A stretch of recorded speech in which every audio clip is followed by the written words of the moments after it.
You said studio stream. Ja, het livestream questions. Ja, livestream. Studio livestream. Ja, maar we moeten bij livestream questions zijn. Live questions. Ja, live questions. Ja, top. Kijk, hier iedereen.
Hey guys, what's up? It's Armin here. It's the end of the year again, or the end of the year is approaching. So I'm working on the State of Trance year mix. Actually, it's the 20th edition, so we have something to celebrate. If you don't know what the year mix is, basically I'm trying to get some sort of an overview of all the beautiful trance releases of 2023. I've been looking at the standings so far of your votes. So thank you very much for voting. Vote.stateoftrance.com. And out of that came a top 100 of the best trance tracks of the year. A lot of votes came in, so I really take that list seriously. The mix itself will be broadcasted as part of the State of Trance radio show at the end of December. And the mix will also be released commercially, so on your favorite streaming portal and on 2CD. So it's a yearly tradition. What I love to do is, try to really, if you listen back to an earlier State of Trance year mix, I don't know, maybe 2013 or 2009 or something, you really hear all those big hits that were big in the radio show and in my sets at the time. And I thought it would be fun if you guys could join me while I'm making the mix. I'm using Ableton on a Mac. I'm in my studio right now, and it's completely live. I've already finished roughly the first hour of the mix. I'll show you a little bit what it looks like. It looks like my Picasso. You see all these little clips, they make up the year mix so far. So here's the intro, and it goes all the way up to the 60th minute where I am right now. And a little bit, I'll play you a little bit where I am right now. The section I've just created. Maybe it's fun to start the mix at 55 minutes or 57 minutes and show you where I am. So this is in the middle of the year mix right now. It's a section I've been mixing this morning. So it starts with a beautiful section where I included several tracks that are complementing each other. So it starts with a track by Asteroid and it goes into Kiss the Night, one of the biggest tracks of the year.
So there you have it, the first exclusive preview of the State of Trance year mix.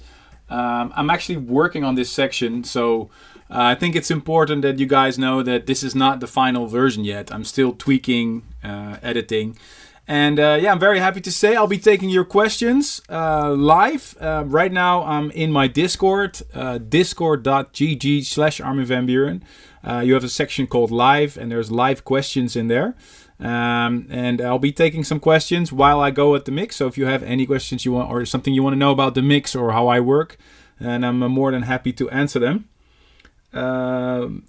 Here's a question from Iani Souk. He says, "Hello Armin, will there be some tracks from Who's Afraid of 138 in this year's year mix?" Yes. Ian Roberts, do you ever watch back any of the shows you've done and learn anything from them? Yes, I do.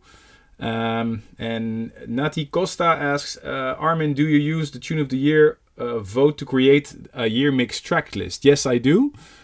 You can still leave your vote for your favorite tunes of the year, your 10 favorite tracks on vote.astateoftrance.com. And I'm using that list to create the State of Trance year mix. So I've made a playlist. I'm using Recordbox for that. It's a great piece of software that I also use for my live sets and my radio shows. And here you can see the track list so far. Right now I'm at track 56 in the mix. So just halfway the State of Trance year mix. So it'll probably take me another week to work on the mix. Spencer Evan asks, I'm curious, when not producing mixing music, what activities are you to clear headspace or get away from the computer? That's a good question. It's very important to have some downtime. As you guys have seen, I'm not gigging as much as I used to. I used to do about 110 gigs a year. And I'm now down to 70, simply because I want to spend more time with my family and just have more fun outside of DJing. And not to say that I don't think DJing is fun, because I think it's amazing. But the traveling, being away from home sometimes gets to you, so it's important. Let me see if there's any more questions. A lot coming in. Jerome says, nice to see you. Nice to see you as well. Mike Wolf asks, how's the family? The family's great, although there's a big storm in the Netherlands right now. So it's a good day to be inside. Armin, do you have your tune of the year this year? Which track is it? Well, I'm not going to say you yet which it is. You have to listen to the top 50 countdown, the episode of A State of Trance that we will broadcast right before Christmas. How are the cats? The cats are great. I guess they're inside, so maybe we can ask Pepper to join us later. Although he's a little bit shy sometimes. Really enjoying those Ibiza compilations. They remind me of the Universal Religions compilations. Yeah, a lot of people have been asking me to bring that back. So, let me see. So, somebody says the year mix intro sounds great. Well, this is not the intro. The section that I've just played you is about 55 minutes into the mix. The intro is something you guys have to wait for. How many tracks of yours will there be in the year mix? Well, so far there are 6. I don't think everything that I've done this year will be in the mix, because again, I based my tracklist choice on the Tune of the Year voting. Let me see, what else? Will there be a rave in the cave anytime soon? No, I would love that. A lot of questions about gigs. Are you planning to do a solo show? There's not any plans yet, but I have some big news for next year. So if you guys don't mind, I'm gonna work a little bit more on the year mix. Right now I'm at minute 63 in the mix, so the start of CD2 for the people that are into the CDs. I have a specific way of working with the year mix. I think a lot of people would use a different track for every new track, which means you have 100 tracks. I like to work this way. It's just something I've learned myself over the years. I want to mix in a track from Emma Hewitt and Roman Messer, Fallen, Little Scoop. It's very high in the list this year. So what I've done, I have the vocals from Emma here. Outside, but it was long ago. And that track is actually in E minor. And Binary Finery, the track that I'm mixing out of, is in A minor. But those two sometimes complement each other, sometimes they don't. So let's see if it works. So we have Binary Refinery, coming out of Binary Refinery, and we're going into Emma Hewitt and Roman Messer.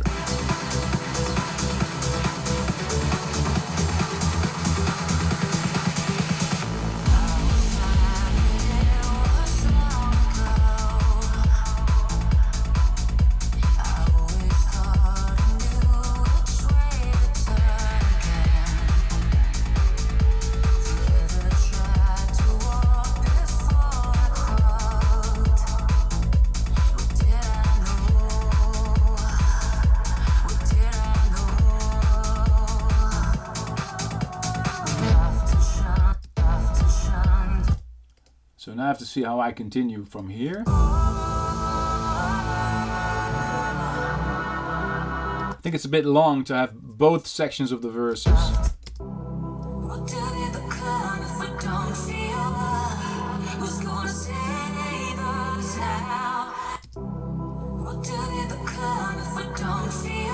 That actually goes nice over the chords of Binary Refinery. So let's see what happens if we extend Binary Refinery and if the Binary Refinery chords complement Emma Hewitt.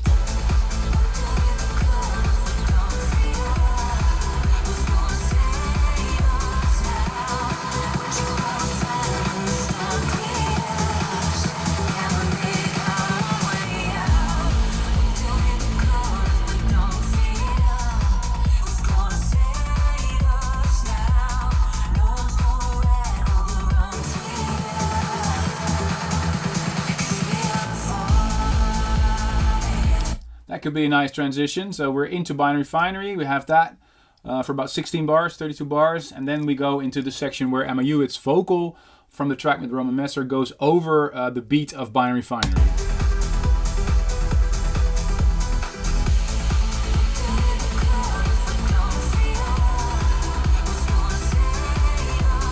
So this is the a cappella.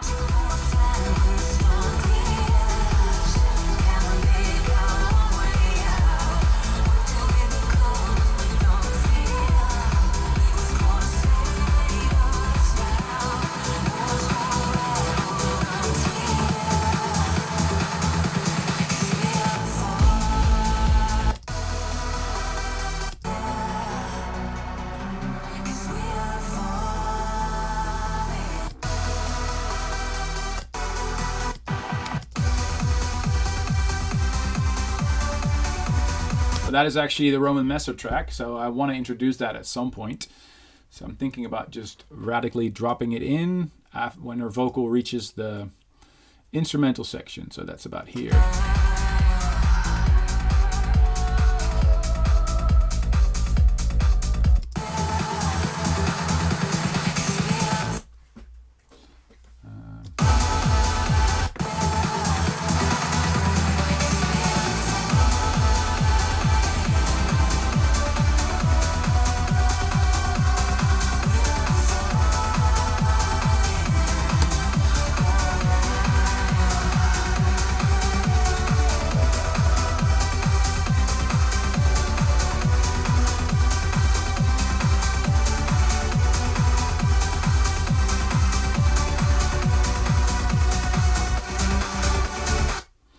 That's the one thing that's a little bit annoying about Ableton. It's running all kind of processes in the background, so sometimes it just freezes, and I just have to pause for a little bit. You know, they're computers. The computers are programmed by men, and men aren't always perfect. The software is great, but sometimes it's not so great. But most of the time it is. So let's see how we can smooth out this transition.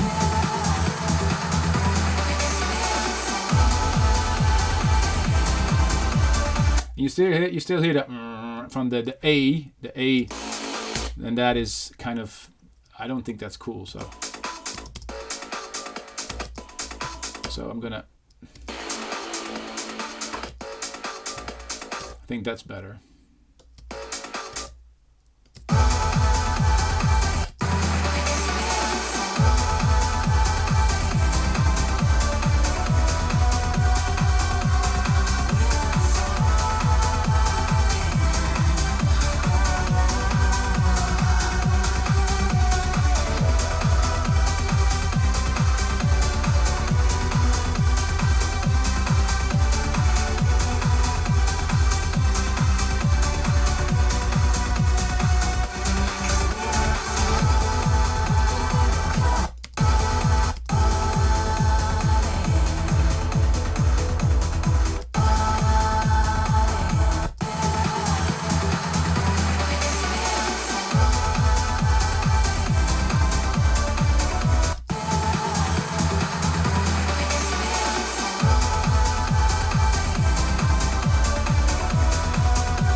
that's kind of okay for now. So let's continue. The next 2 tracks are all in E minor. So that the track list so far in keys, obviously. And now I've got a beautiful section of 3, 4, 5, 6 tracks that are all E minor and all 138. So that makes my mixing life a hell of a lot easier. So I've just came out of A minor. This is E minor. So now I'm checking to see if any of these tracks will fit nicely with the Emma Hewitt and Roman Messer track.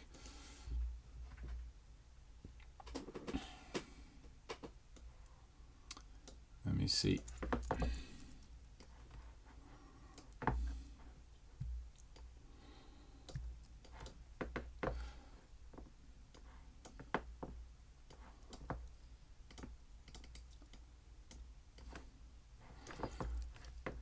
So here we go. I think this is actually a track that's in E major, so that may clash, but if we're on a straight bass line, it could. I think this is in major scale. Yeah, it is.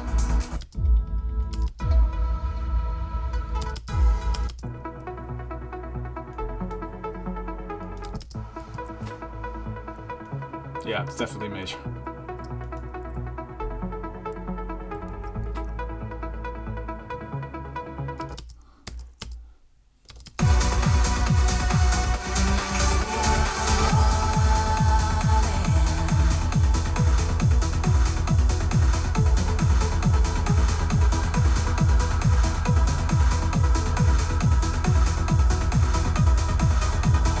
So that won't work, I think, because it's in major and not in minor. It's a beautiful melody, but I will use that track, but later. So now I have to see if I can find another track that will work better after Fallen.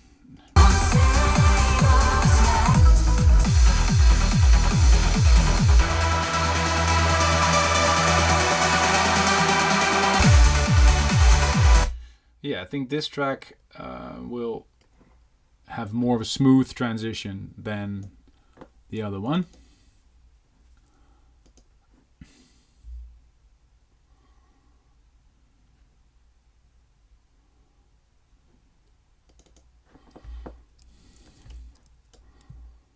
There you go. So first, what I'm doing right now, I'm using Ableton's functionality to make sure that the track is absolutely on the grid, and Ableton helps me with this, but it's not perfect, so sometimes manually you have to correct. So that's what I'm doing right now. So I'm parking the Mohammed El Alami track here. I've kind of finished with the Roman Messer track that's in the mix. So let's quickly scan what this track is about.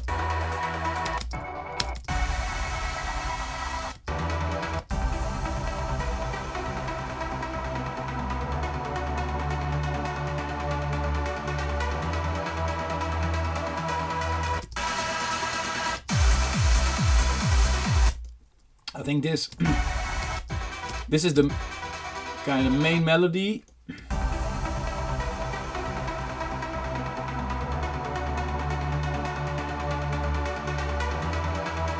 So I definitely want that melody in there. Let's see if that goes over the transition.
So I don't know if you guys can see this this gauge over here.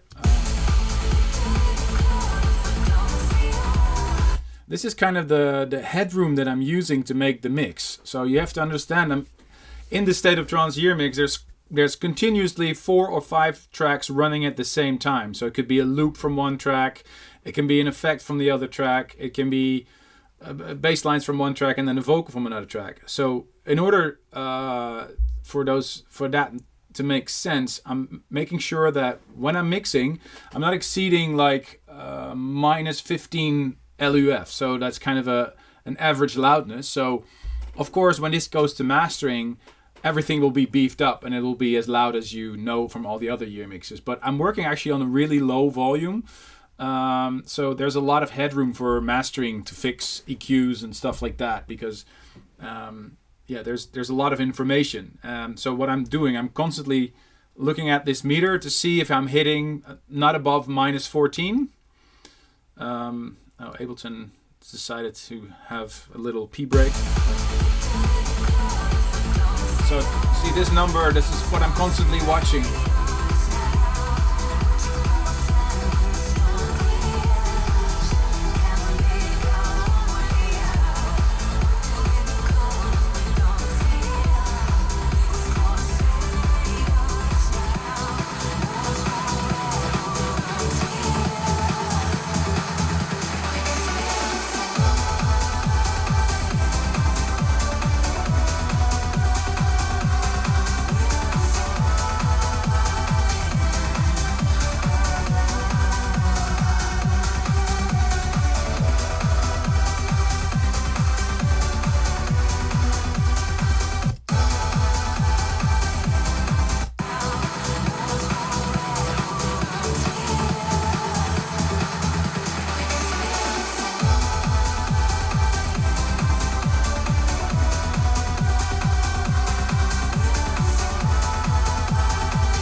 So I think what's happening now, we're coming out of Binary Refinery, we're going into Emma Hewitt track, and then we're going to Will Reese.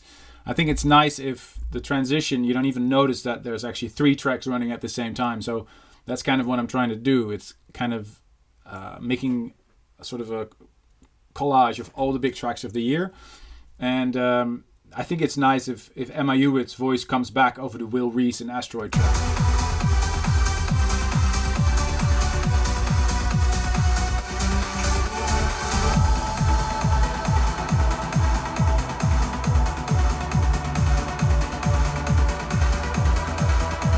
I hear Emma's voice comes again.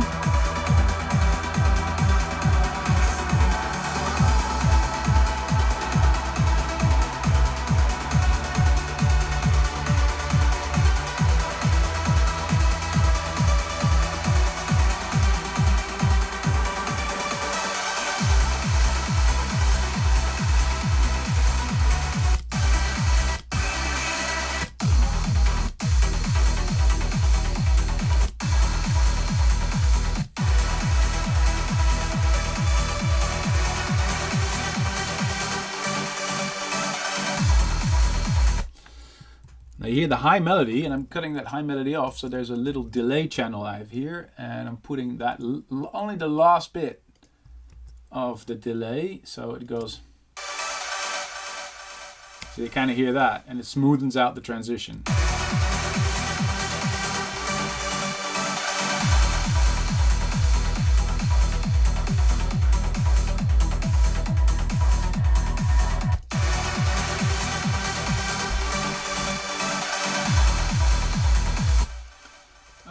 So that's it. So now we have either the Mohammed El Alami track going over, or one by Artento Divini with the ADDA.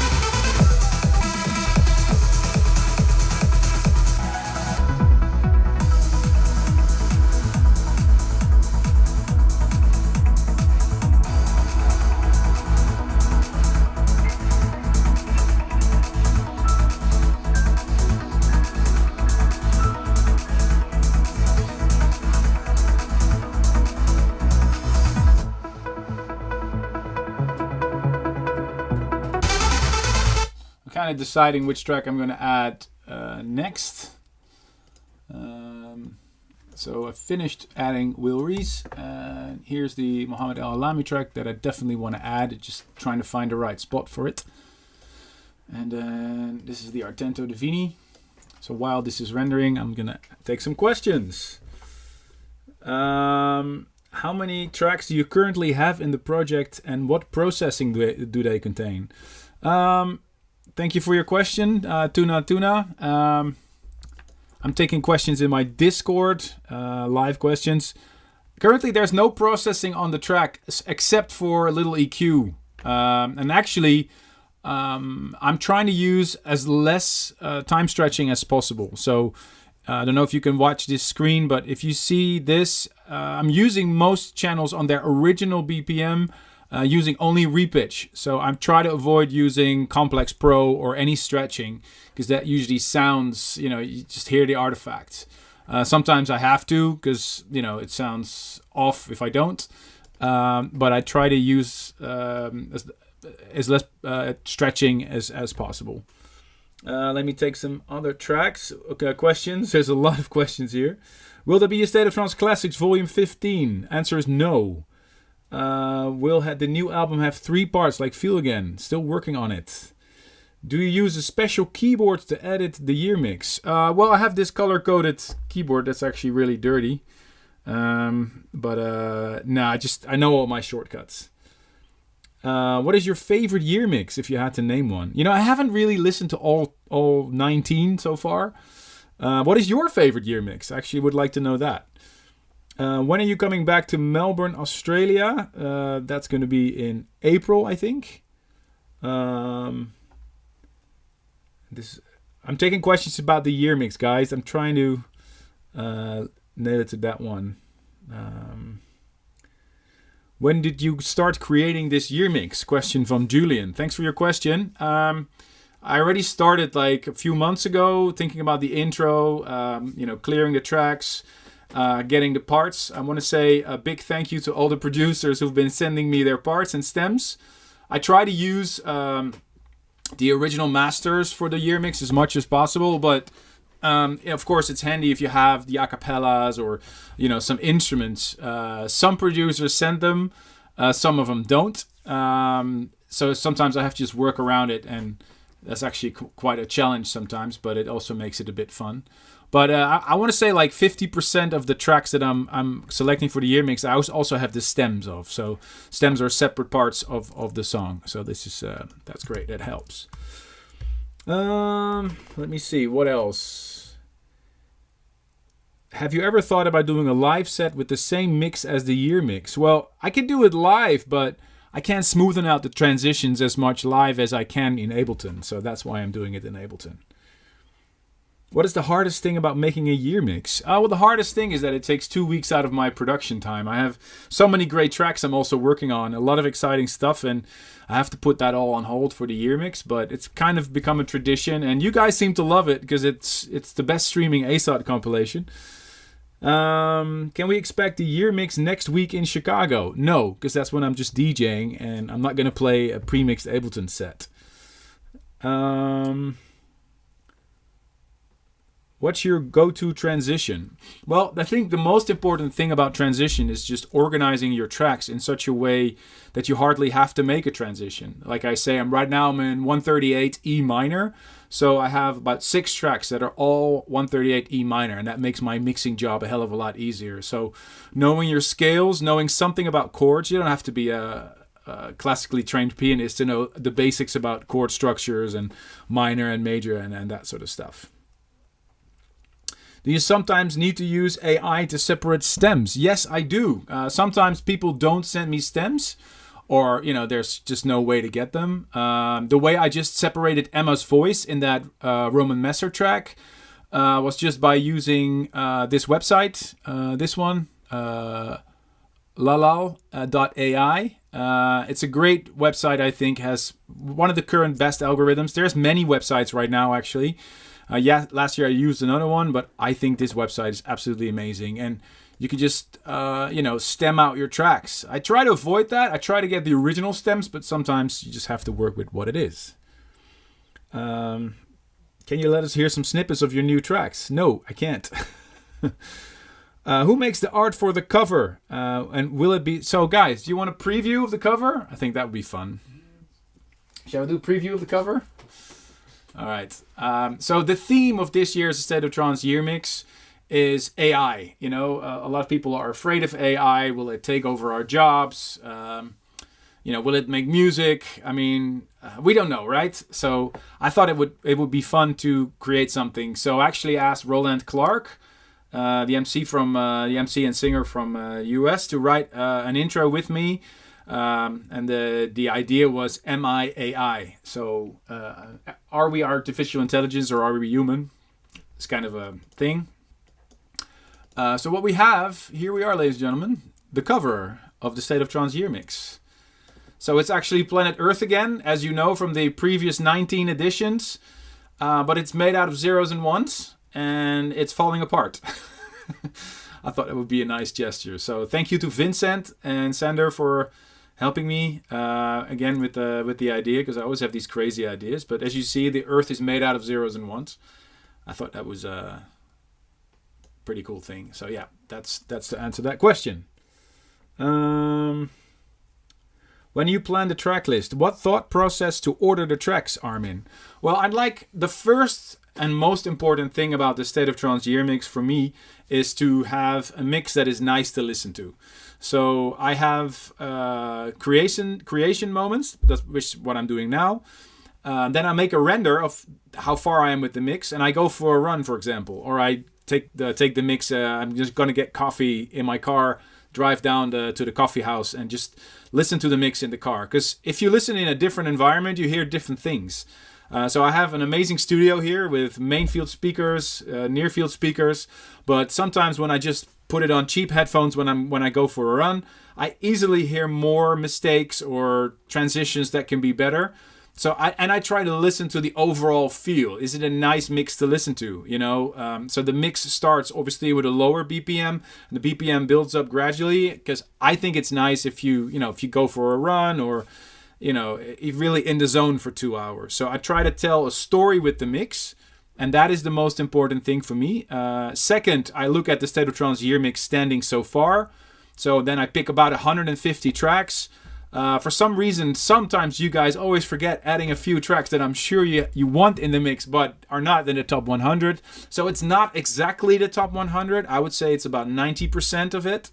And then the rest is just, tracks that were big in my set or, really sort of, it's a take. It's not the State of Trance. It's a State of Trance. It's the way I view the year of trance music of 2023. And obviously I'm missing November and December because, the mix needs to go into production. I think the release date is now set for December 8th for this mix. But in order to make sure that we have everything, the CD needs to be processed. We need to upload everything to your streaming portals. We need to make sure it's mastered right. We need to make sure all the licensing contracts are in order. So it's a lot of work that goes into that. So that's why I'm already working on the year mix early November, so you guys can have it before the end of the year. And also, as soon as I finish the year mix, the guys will start working on the video mix for the State of Trance Year Mix, which we upload on YouTube. So if you guys don't mind, I'm going to continue a little bit more, see if I can add some more music after the Will Reese track.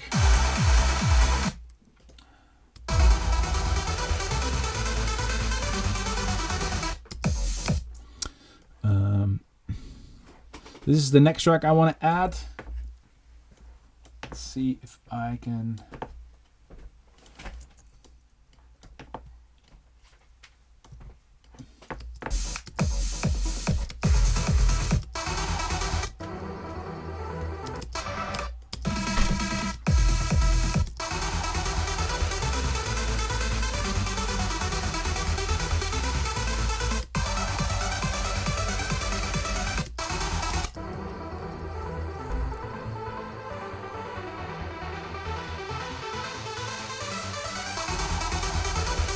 I think it's a nice melody.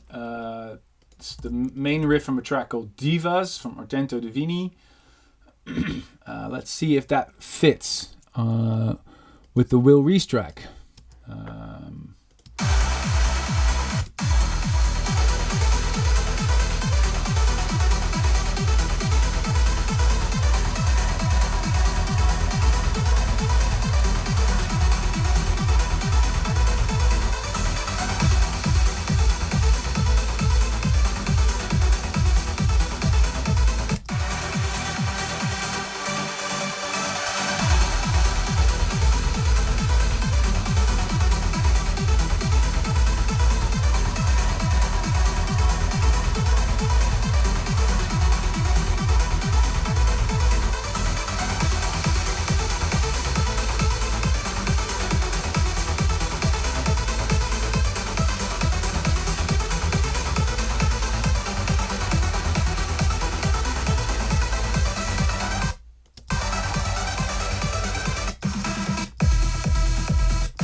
And it's still a minor.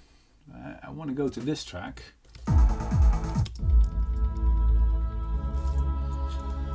So it's the whole different energy in that one. So maybe. Attack, decay, sustain, release.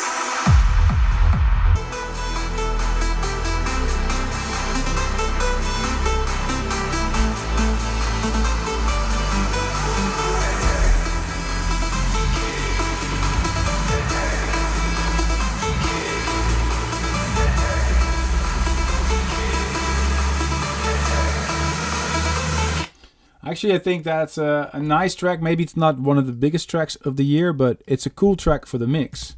Because I can play around with that Artento Divini track and with the Whiteout track. See if I can make like a fun little moment in the mix.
Hey, thanks.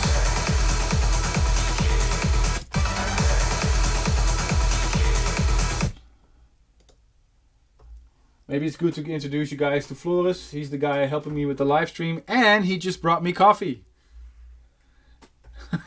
With the coffee can.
So I don't know what I'm actually doing here, but I'm combining 3 different tracks. Artento Divini, a track by Whiteout, and a track by Mohammed El Alami called Healing.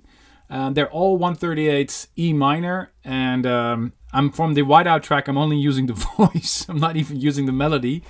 But hey, you know, it's a year mix. If you want to listen to the full track, it's out there. So, and I think this makes a nice transition. So it's kind of interesting.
I love this track by Mohammed El Alami. I think it's an amazing, beautiful trance track. It's from earlier this year. So here we have the track list so far. Okay, so then I'm done with my E minor. Now the difficult bit comes. So before I'm going to the difficult bit to transition to a different key. I'm going to take some more of your questions. How do you drink your coffee? The first question, of course. I love doing live streams. Just black, man. What software are you using to compile the track list? I'm using Recordbox.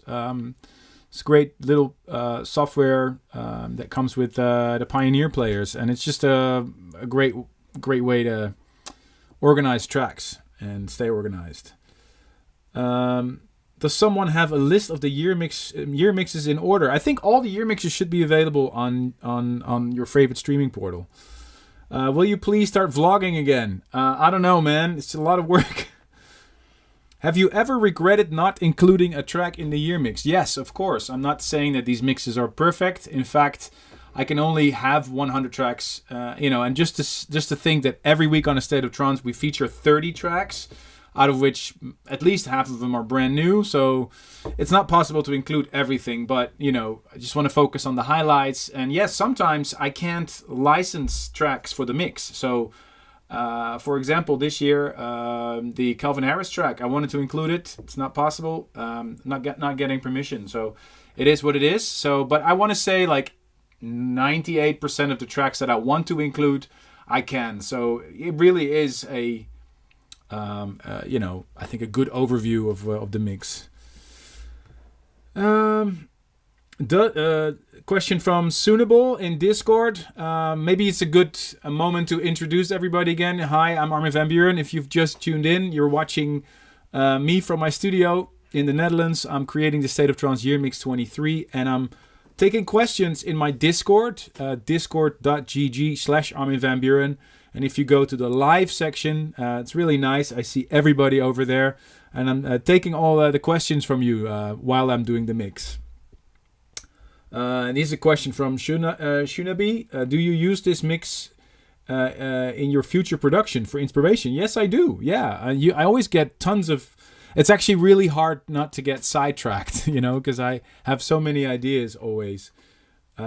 Which year mix was the most difficult to mix for you? I think the most difficult year mixes were the first two ones, because Ableton was not as advanced as it is now. I think it was version 3 I was using at the time, and now we're at version 11. So all the fancy smoothing out tools weren't in the mix yet, and those were kind of the first things I've done. So. Who was designing the cover art? The cover art was created by Vincent Rickers together with Sander Renneman. But Vincent did most of the work. The idea came from me because I had the idea to create something related to the theme of this year's year mix, which is MIAI.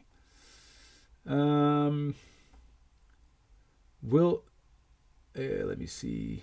No collab with Calvin Harris. No, I wanted to include one of his tracks in the year mix. And I can't because it's signed to a major label, so I can't. Why not plenty of milk in your coffee? Because I like it black. Does your son help you to mix the tracks? No, not yet. No. Are you going to make your top 10 tunes of the year public? Yes, I will. I will announce my top 10, and Ruben will announce his top 10, and I think Nina... I know she's watching right now. You have to make your top 10 as well. So we'll announce that during the State of Trance Top 50 Countdown, which is the episode right before Christmas. And that's always a special episode to make. So I hope you guys tune in for that one. Can we know which is the first song opening the year mix? Woo, you want a scoop? Yes, I can let you know. The first song opening the year mix is Gareth Emery's.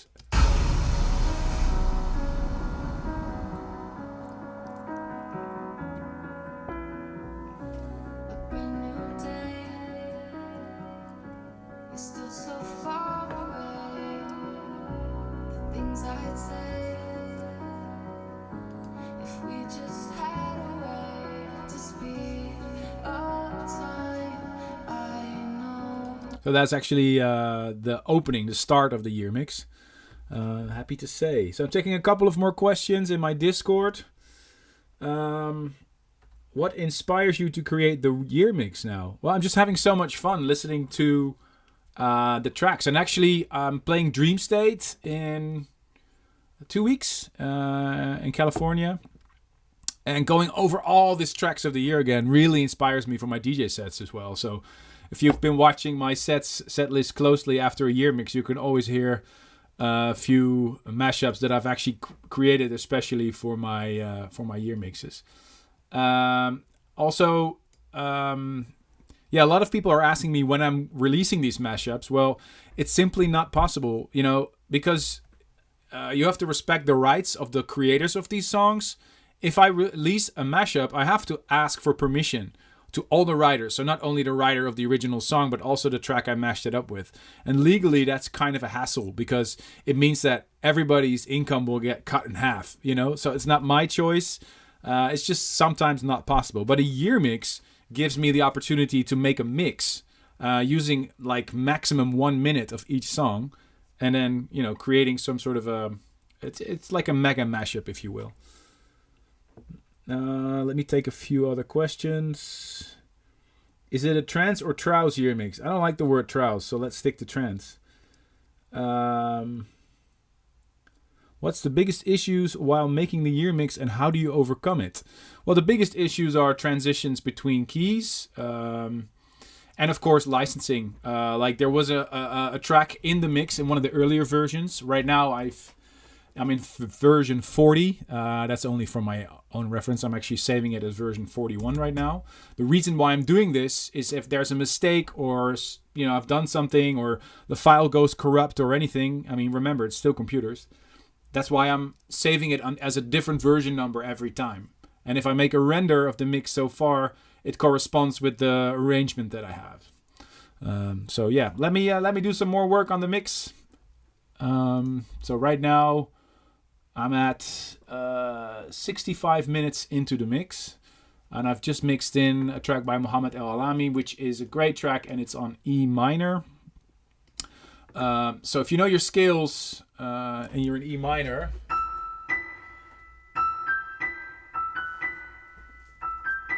then you know that we can, in an E minor chord, you can hear an E and a B.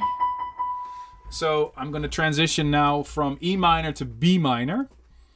And I have a whole section of B minors here in Rekordbox. I'm at track 61 in the mix right now. I have Burned With Desire standing by, but it's not high in the Tune of the Year listing so far. So that goes out of the year mix. Bye-bye. So I'm actually canceling one of my own songs. I love that song, and I think Brian did an amazing remix, but it's not high in the standing so far, so it's out of the track list. So far I have 131 tracks selected for the mix. It doesn't mean I'm going to use all of them, because I want to have a little bit more tracks just to be able to have a little bit freedom. You know, if one track is amazing but doesn't fit the mix, you know, it gets removed. So here are all my B minors. I have 5 songs that are all around 138 B minor. And the first one that comes up is Drift Moon, Feel the Waves. I think that's an amazing track. It's high in the standings as well. So I'm going to try and make a transition out of Healing, either with Drift Moon or Kieran McCauley.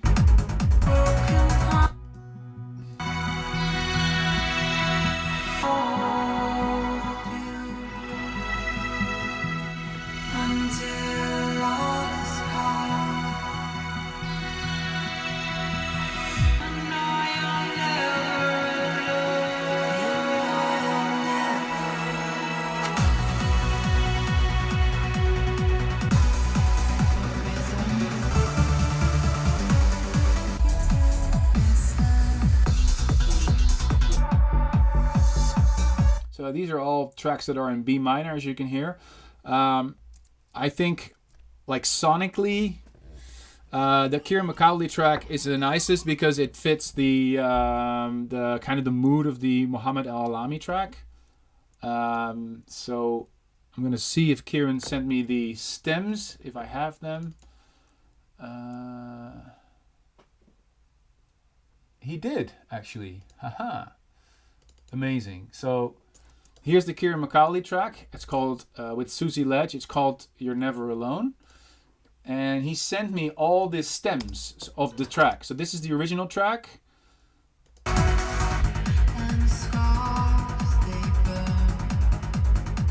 And here are the stems. So the bass, drums, guitars, plucks, pianos, and the vocals. Beautiful song. So what I'm going to do now, I'm going to import. So I'm done with these. These can go out, and I'm going to import the Kieran McCauley track into the session. I have these two blank tracks atop my year mix. See, there's nothing on them. I'm just using them to extract and to render the files. I've already done my homework, so I know it's a 138 track. I'm going to put the very first warp marker at the very first kick. Here we go. Make sure it's, I mean, this is a bit tedious, but make sure it's nice and tight. And then the last one. When you do an Ableton mix, always make sure you do the first one and the last one. So this is the last kick drum of the track. Warp marking that. Make sure it is exactly tight. And there you go. So this should be on a click. Right now it should be tight. Yep.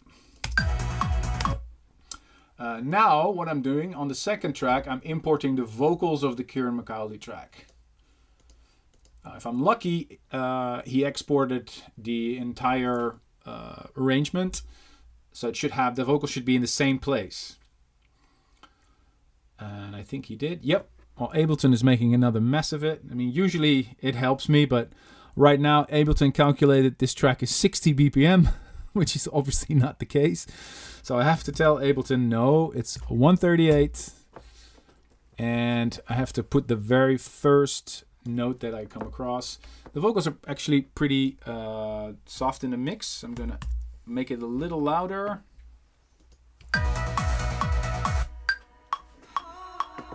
So here's the vocals. Now let's see if the... It doesn't look the same now anymore. My head is hitting and scar. You've been walking down. You've been walking down this road before. It doesn't look the same now. Broken promises and tired eyes, making love so hard to recognize. When the night becomes your day, you know it doesn't have to be this way. Lost, I'll find you, wrap you in my arms. Through the storm, I'll hold you until all is calm. Oh, I'll catch you when your heart feels like stone. I'll take the tears, the rage, the pain. You know you're never alone. You know you're never.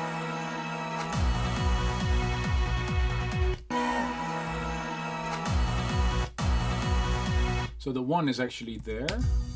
If you're lost, I'll find you. It's a beautiful song. I really hate to like sort of butcher it. But I'm trying this for the remix.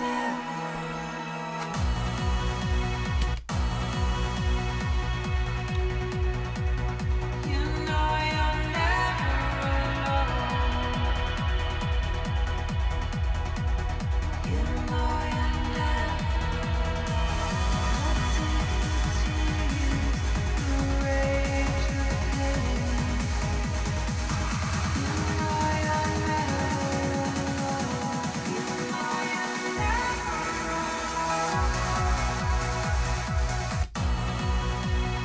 I don't have time in the year mix to put everything of this song in, so I have to make a tough decision which section of this song I'm going to use. which for trance tracks sometimes it's difficult because this track is obviously 7 minutes of pure beauty. I'm gonna I'm gonna cut it, but you look at it from a positive perspective. I think at least it's in the year mix, and if you want to hear more of the track, you're free to listen to the original, of course. So now I'm thinking about starting here.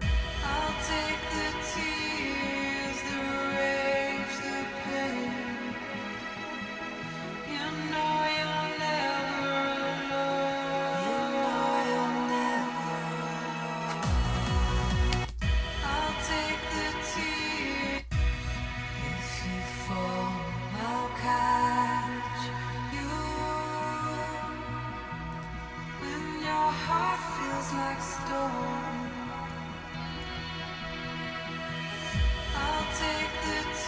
I'm gonna just try and see if this fits with the Muhammad El Alami track. I don't think so, but I'm gonna try it anyway. Sometimes you get really remarkable things.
That's unbelievable, because actually the Muhammad El Alami track, the bass line transitions right when the vocal does as well. So that's just sheer coincidence, but that's what happens, happy accidents.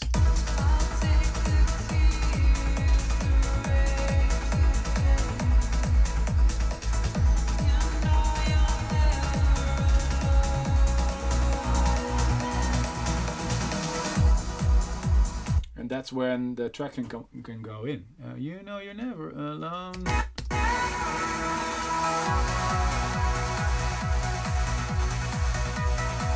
And then we have the drop. So.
you hear that guitar all of a sudden coming out of nothing, so I may want to smoothen that transition out a little bit so the guitar sort of fades in.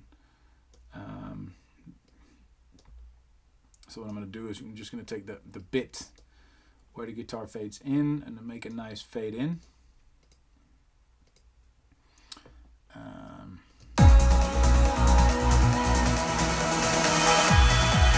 See, so now you have more of a natural transition.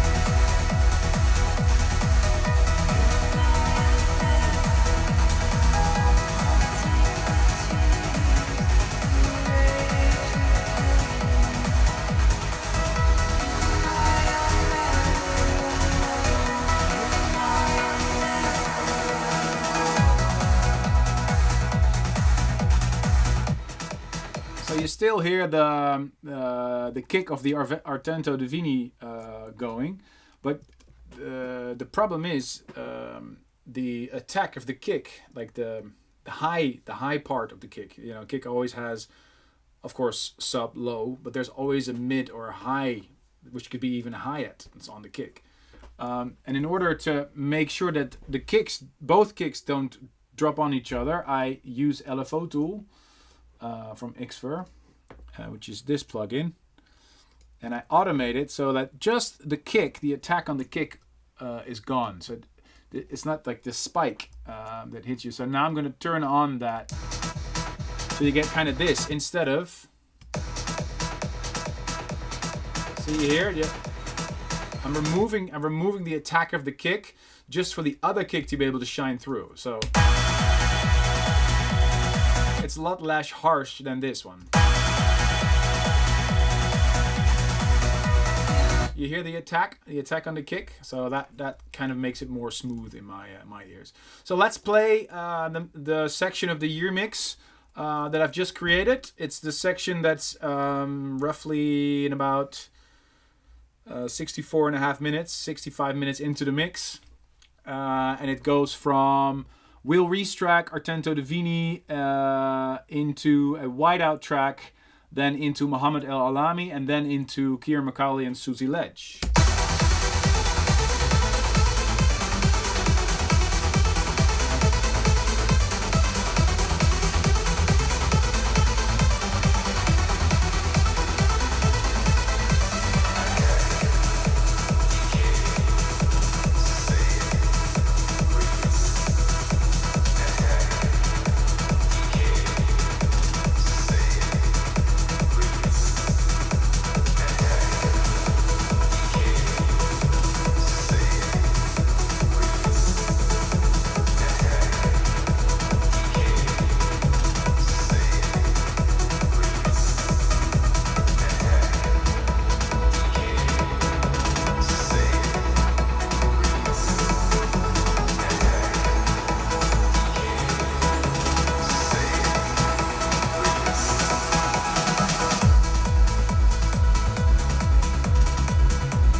So here's where we are.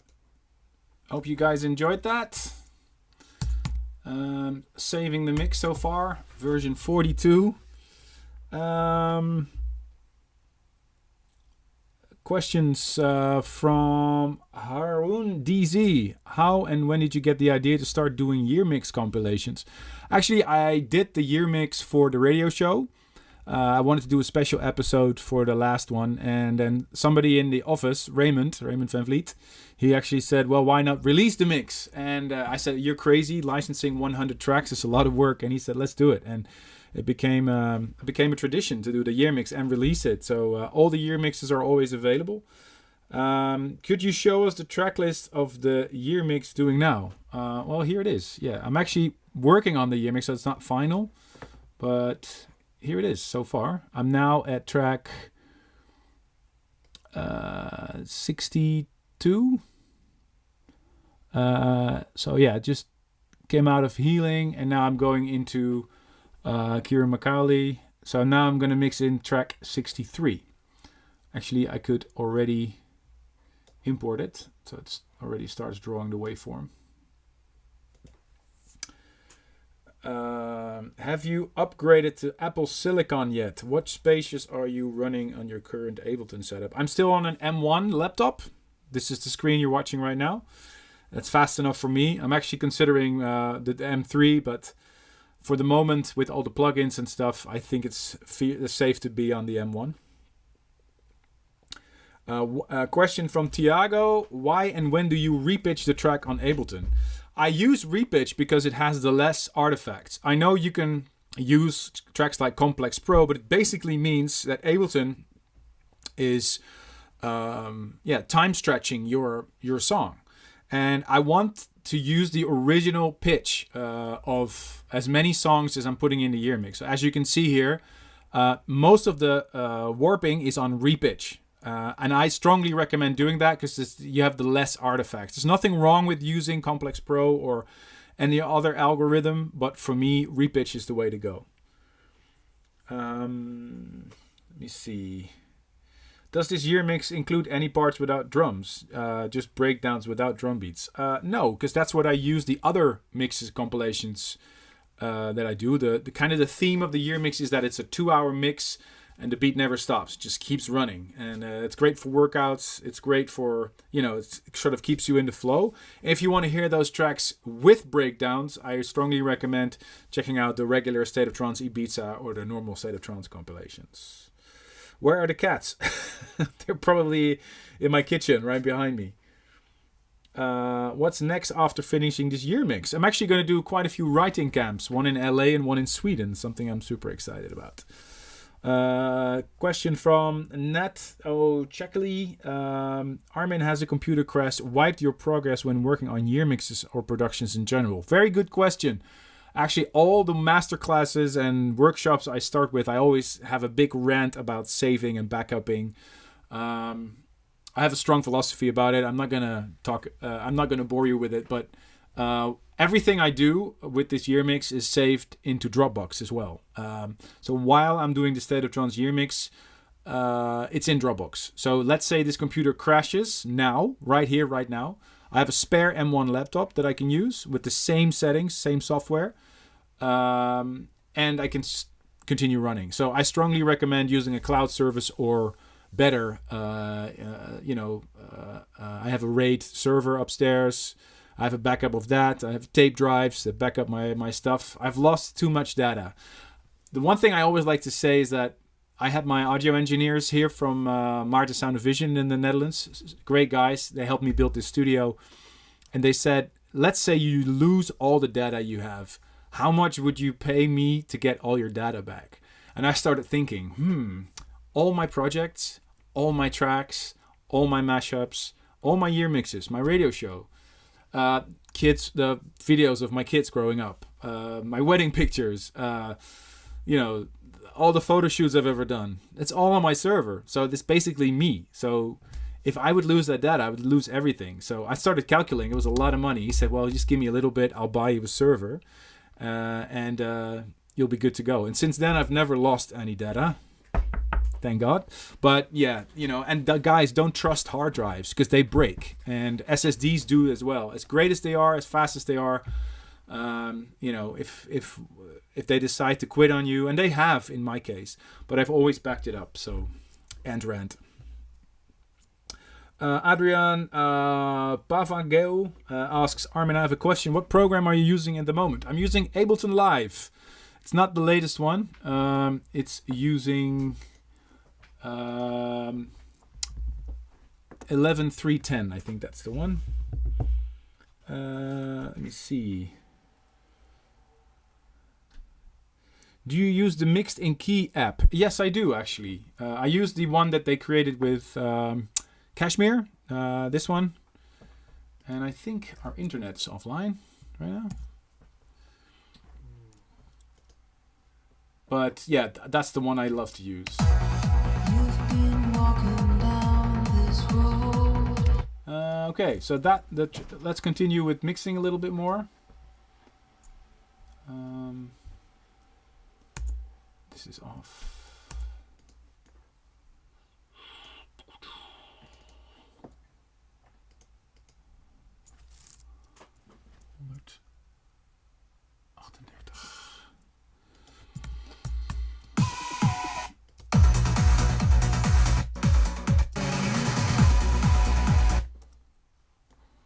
Mm.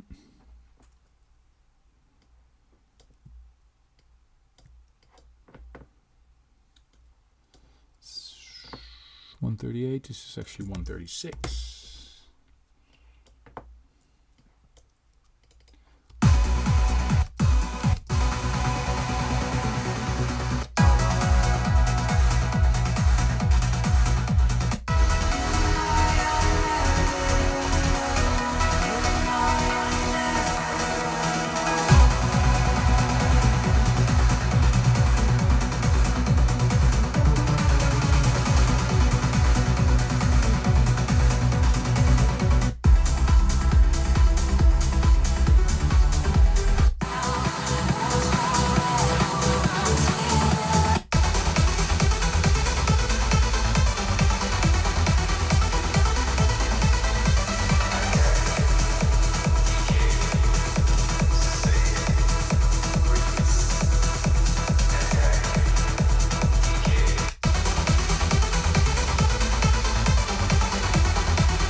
So right now I'm in track 63 in the year mix, around the 66-minute mark.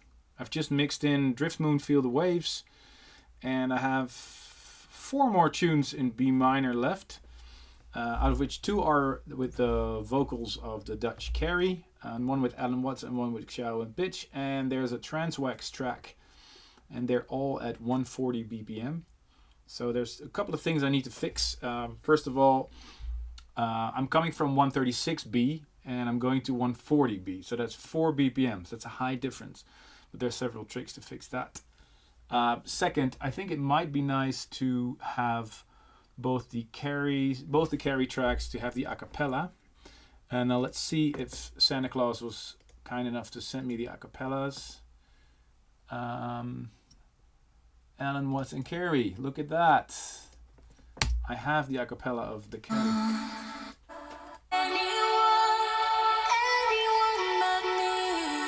So thank you, Alan Watts and René Blaise. They send me the stems.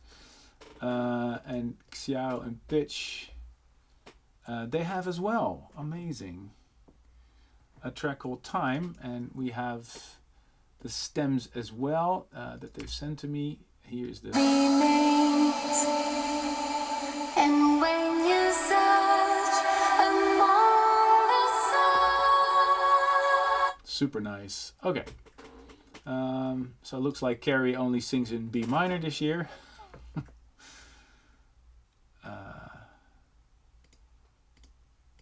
Okay, so let's first import the Alan Watts track with Carrie.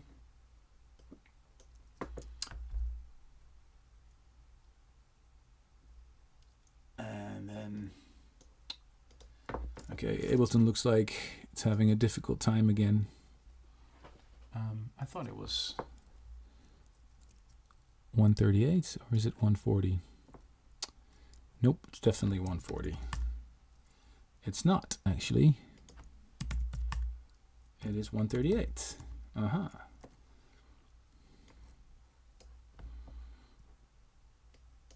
So.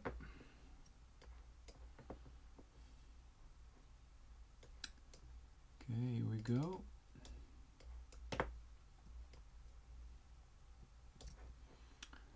Alan Watts and Carrie is here, and then I have the a cappella here.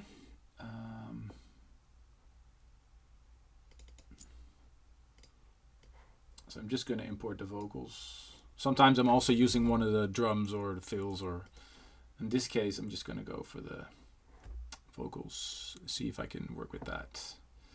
Now Ableton can't really make anything of this. It thinks it's 68 BPM. No, it isn't. It's 138. And then beef up the volume a little bit, about 7 dBs, or what is it, 9. I want to see what I'm doing. So that's the first one I'm importing. And then the second one I'm importing is the one with Xiao and Pitch. Kijaro.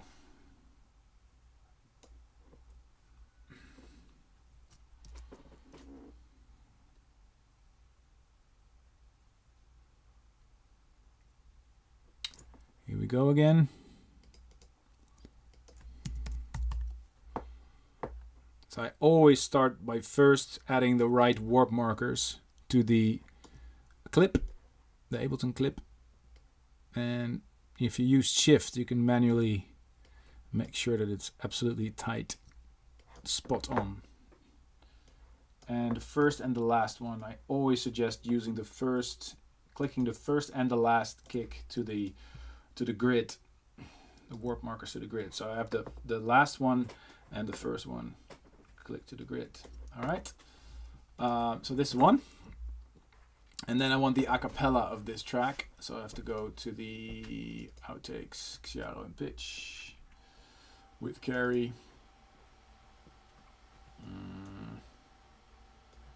Let me see what the vocal stem is. This is the vocal stem. So importing the vocal stem.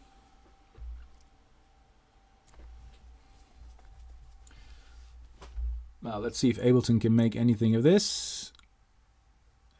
It's not too far off, I think.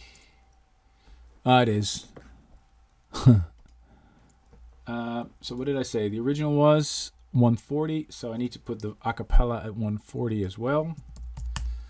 And then I need to make sure that it starts at the same position. So let's first line up the acapella with the original so I know the position. It's a funny way. It's always early. It's always too late. Time is a one-way track.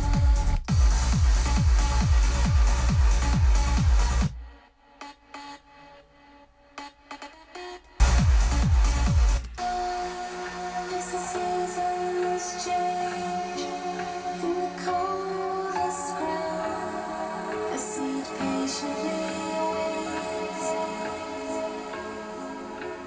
Time it dies among the stars. Can you sing the one that you love?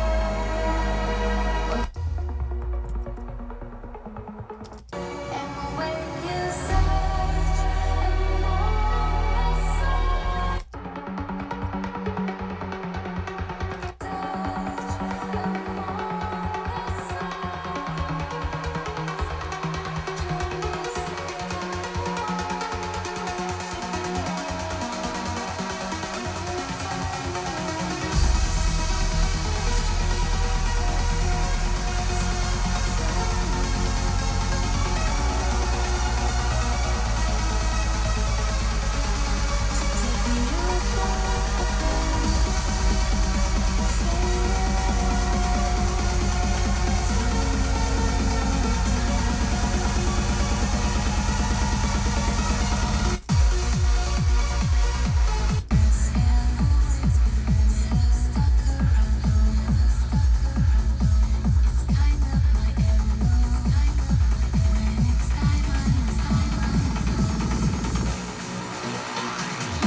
Now I'm using Complex Pro because I'm just rendering the vocals, so the artifacts will be less.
So that's it. I think I found a place for the first carry track, which follows Drift Moon's Feel the Waves. I'll take some more questions. There's a lot of questions. Will this live stream be uploaded to YouTube because I missed the start? Yes, we will keep this one online so you guys can see. I'm taking questions in my Discord, guys. If you're heading over to discord.gg/Armin van Buuren in the live section. Is the live stream over already? No, I'm actually now. Guys, you know why Armin, some tracks have 6 layers. Well, I'm using elements from different tracks, using a lot of effects to smooth out transitions. This track is called Effects Vocals. There's an effect chain on my vocals, which is a delay, reverb, an EQ, compressor, and stuff like that. So that, yeah. And let's see what else. I think a little phaser would be nice, old school trance style. Well, you see that kind of fun, phasers and all the extra effects I can do later, you know, when I'm further on. Why don't you prepare your set with Logic Pro? Asks Rassam Atni. Well, I'm not preparing my set. I'm doing the State of Trance year mix, which is a different thing. I make my tracks in Logic Pro, and for making mixes like these, I prefer Ableton. You can do it in Logic. It's just a lot harder, but there's nothing wrong with Logic Pro. In fact, I love both. So, hey Armin, will you continue your album forever? Who knows? Let's see. How creating this year mix 2023 is different from last year. What has different theme? Obviously different tracks. So a lot of tracks that I featured in last year's mix won't be appearing in this year's mix because I feel, you know, a track like Transmission, for example, last year I included Joris Voorn remix. So I've decided to not use my remix of Transmission in this year's year mix simply because the original or Joris Voorn's remix was already in last year's mix. So let's see what else.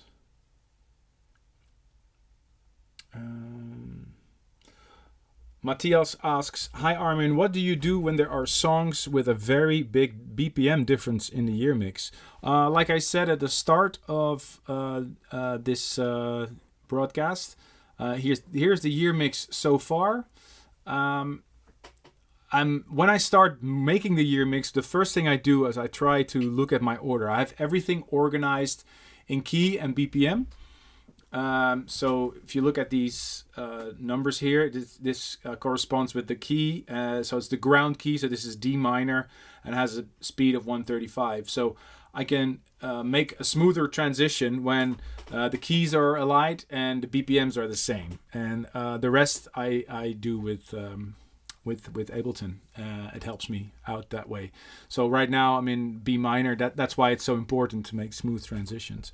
And so the softer tracks, the slower tracks, the lower BPMs will be at the start of the mix, and the tracks with a higher BPM will be at the end of the mix.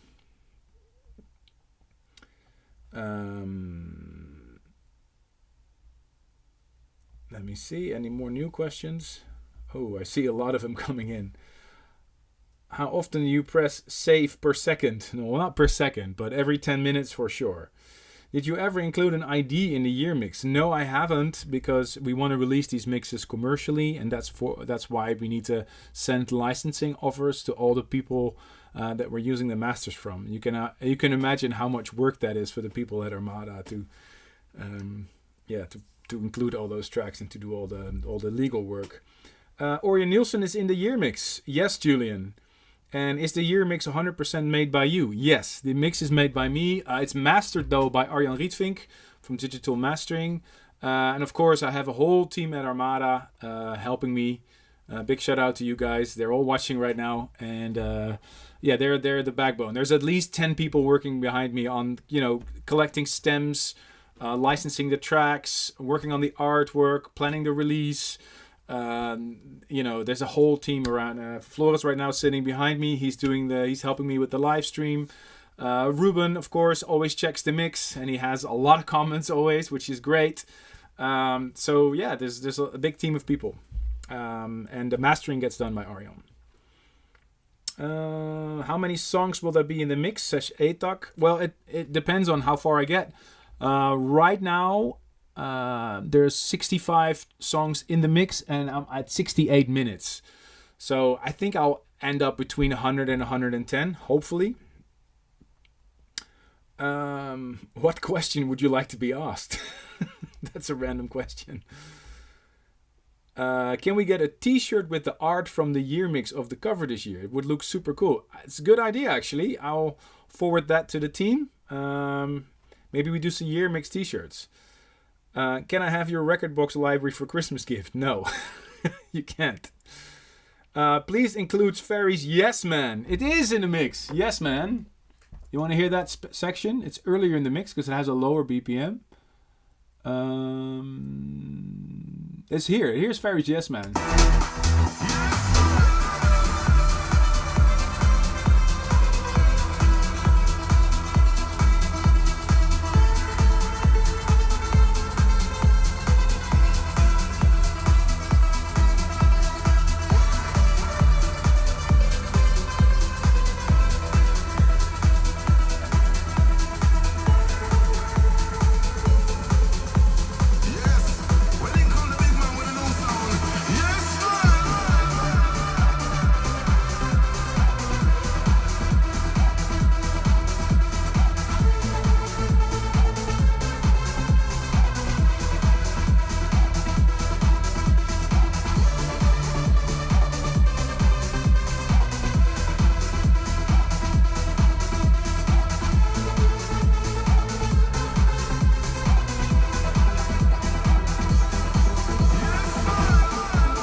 So that's a part from earlier in the year mix. It includes the Ferry track. Is Make It Count on? Yes, count on it. Let me see. So many questions, guys. How do you hotkeys divide manually all your tracks into parts in Rekordbox? Yes, I do. That's what I love doing myself. Can you change the key of a track? Yes, you can. With modern day software, it's possible, especially the new CDJs. They're quite good at it. I tend to stay away from that because you do hear the artifacts, and especially on big PAs and stuff. I think you just hear it, especially in the low end, because it is time stretching, but it gets better and better. And these algorithms are better and better. Like in the earlier versions of Ableton, I really wouldn't go there. But yeah, time stretching has become a lot better, especially if you just, like, for example, if you just render an acapella and you use time stretching for that, but you use another track that's not time stretched, you don't hear the artifacts as much. But a trained ear will always hear if it's stretched. But I have to admit the algorithms do get a lot better. Is Ableton very expensive? I'd like to produce a few songs. Go on their website. I have the full version. I love Ableton. I love Logic. I love FL Studio. I love Cubase. I love Pro Tools. I mean, I make music with a lot of software. It's really about the chef, not about the kitchen. So, any side tracks this year? Yes, I think it is. These are Dead Girl tracks in the mix. Yes, there is, I think. Is Space Case included? I plan to include it, but again, it has to fit the mix. I'm not at the point of the high BPMs yet. So right now I'm at the 69th minute mark. And I've just included the Alan Watts track, and I'm now gonna include a track with Guijarro and pitch. With Carrie, that's the next one I'm going to add. But if you guys don't mind, I'm going for a quick toilet break. So I'll be back in 2 minutes. Don't go anywhere.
Okay, guys, we're back.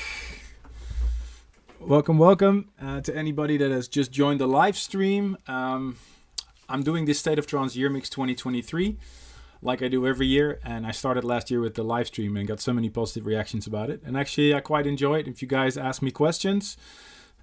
So drop any questions you have in the Discord. I'm only taking questions in Discord right now. So head over to my Discord, discord.gg/Armin van Buuren, and go to the live questions section. Will the Lose This Feeling Dimension remix be added? That would be a crazy outro track. Could be. I haven't. I mean, I really decide if I add a track when I get to that point. So at the moment, I don't know. So I'm just gonna. I mean, I'm sometimes impatient as well. I want the mix to be finished, but I'm at the 69th minute in the mix right now. So it means I still have 15 minutes to go. Yeah, I'm going to press save again. It's always a good idea. So version 43, here we go.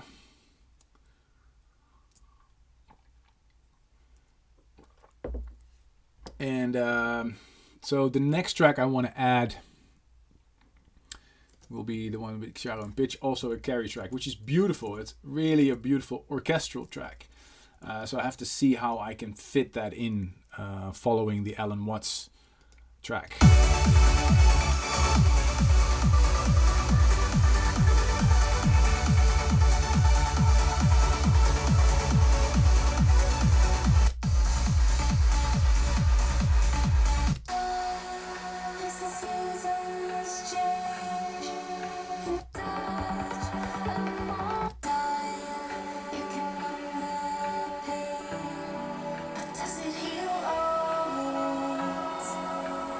Question remains, and when you search among the stars,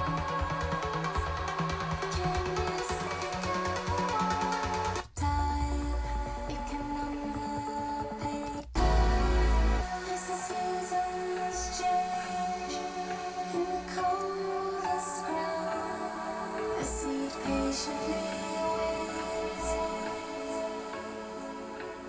Time, it can numb the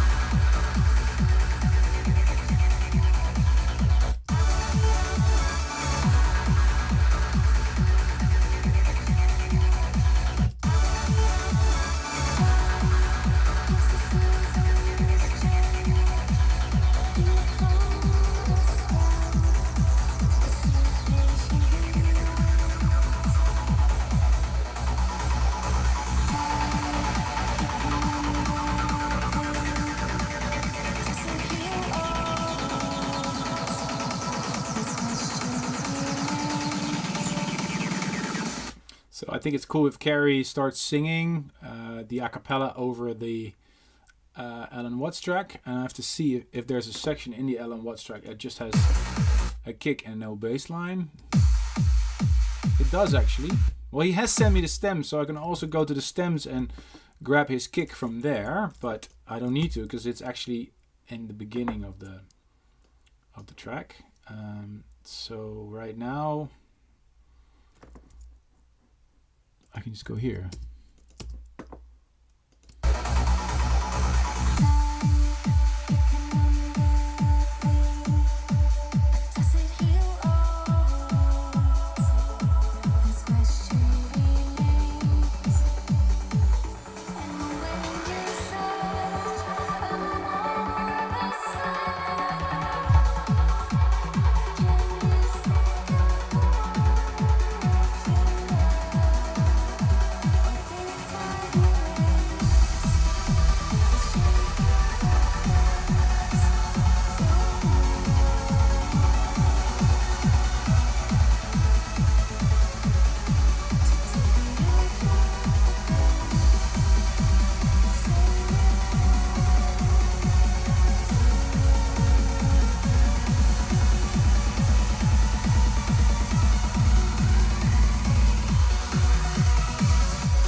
think this might smoothen out the transition a bit more.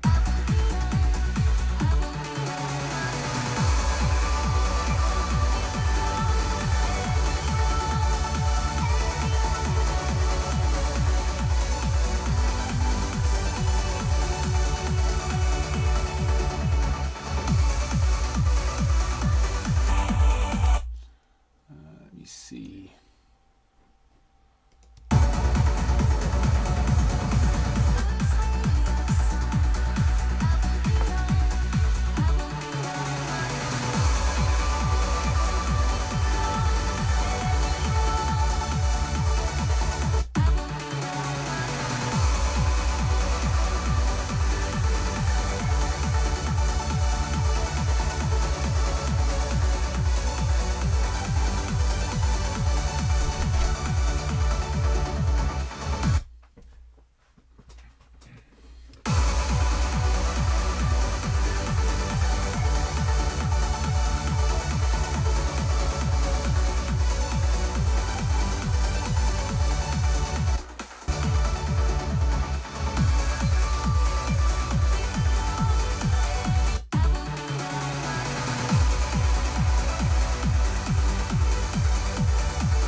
Little BPM change over there. It's getting there. I'm not 100% happy yet, but that's something I can fix later in when I'm, take a little distance from it and come back to it tomorrow. I'll always do that. Oh, this was a nice section actually.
more quiet section in the mix when the vocal comes in.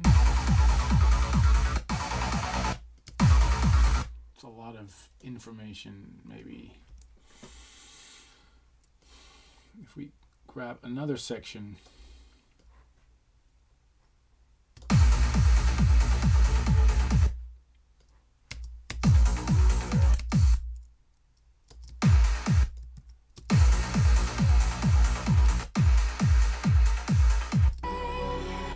Oh, there we go. Ableton crash. Yay! Here we go. Well, there you go. Ableton crashed. Doesn't happen too often, but it does sometimes. Life unexpectedly quit. How unexpected? No, like, see if it So it happens to everybody. You're not the only one that has crashing software. But, you know, I'm asking a lot from the software, so it's okay. But it proves my point that you need to back up. And I'm getting Apple's Wheel of Fun. There we go. See, we didn't lose anything, so it's all good. But just for shits and giggles, I'm going to save it. There we go. Saved, and I want to see if I can use a different section of the Alan Watts track. It's the 303 and the vocal at the same time is a bit much.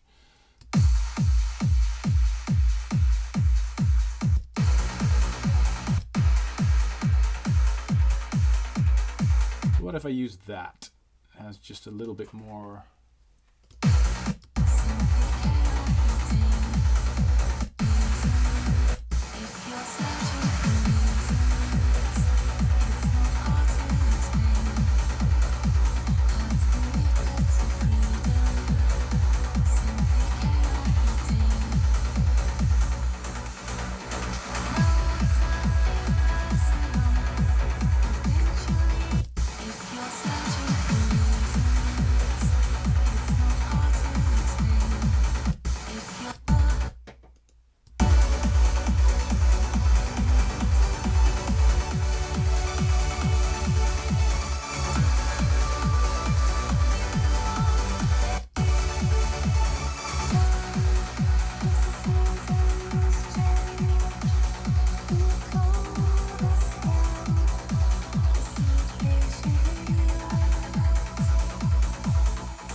I think the cat got my mouse. Ah, there he is.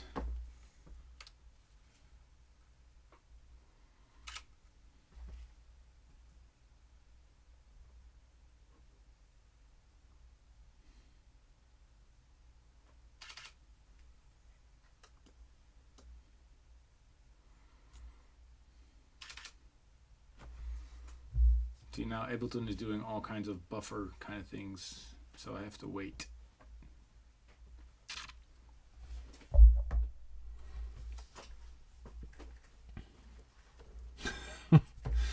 Will the jam jar sound be included in the year mix? Did you guys see me do a song on my jam jar? I did it yesterday. It was fun.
Looks like I'm at track 66 in the mix.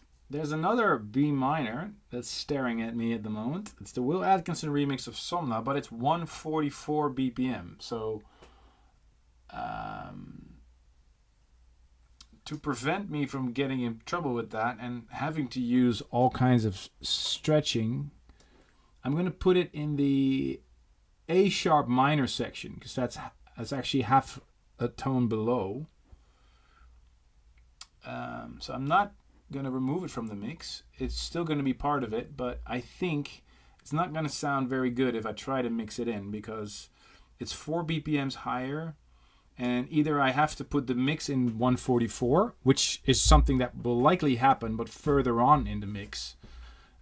So I'm moving this to the A sharp minor section, if that makes sense.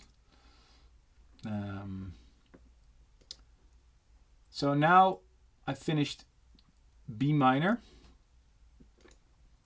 B minor is this chord. So I can either go to D minor or to F sharp minor.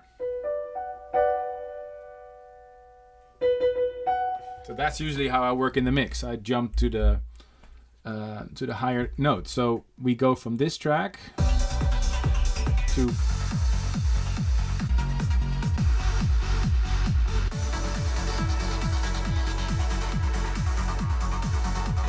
these are all the F sharp minors I have in the mix. And just by mood, I think the John O'Callaghan track seems to have sort of the same sound characteristics as the Trance Wax one. So Riverside might be my next choice.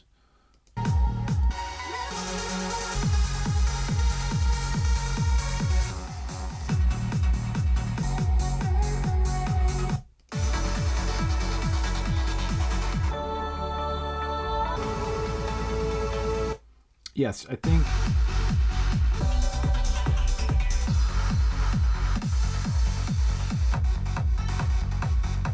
or this one.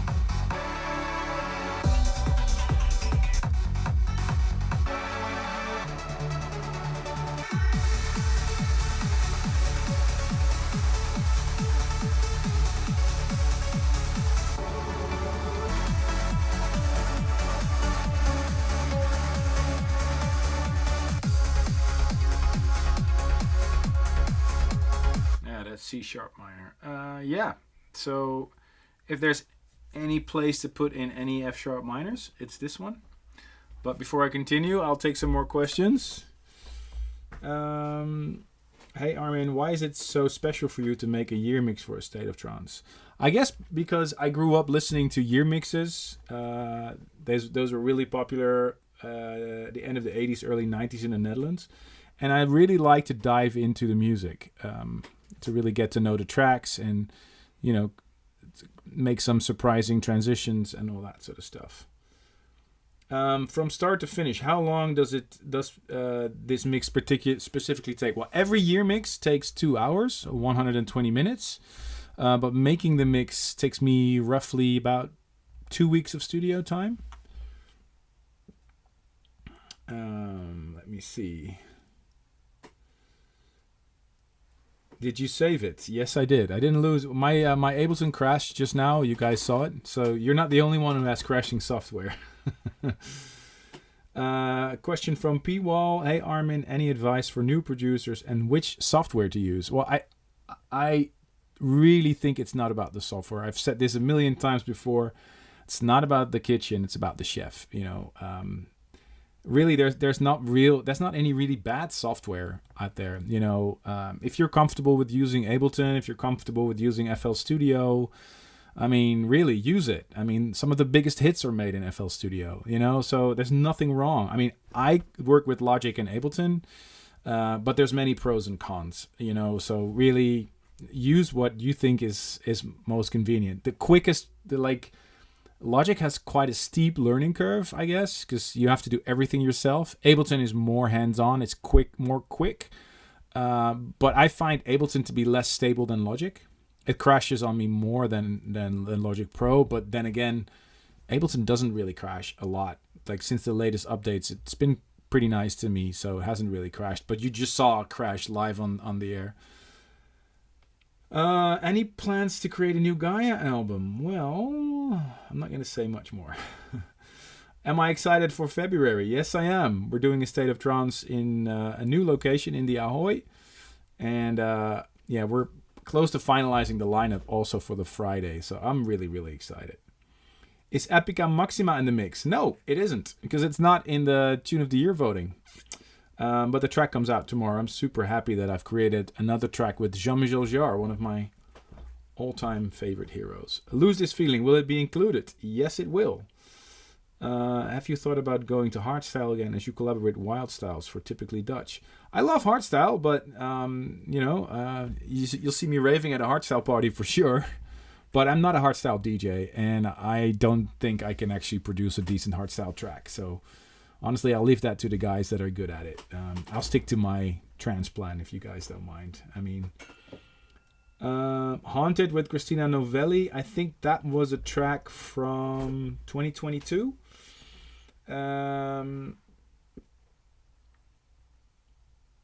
Why is the ASOT Year Mix album cover art always with an earth and modern technology stuff? Is it a metaphor for trance music?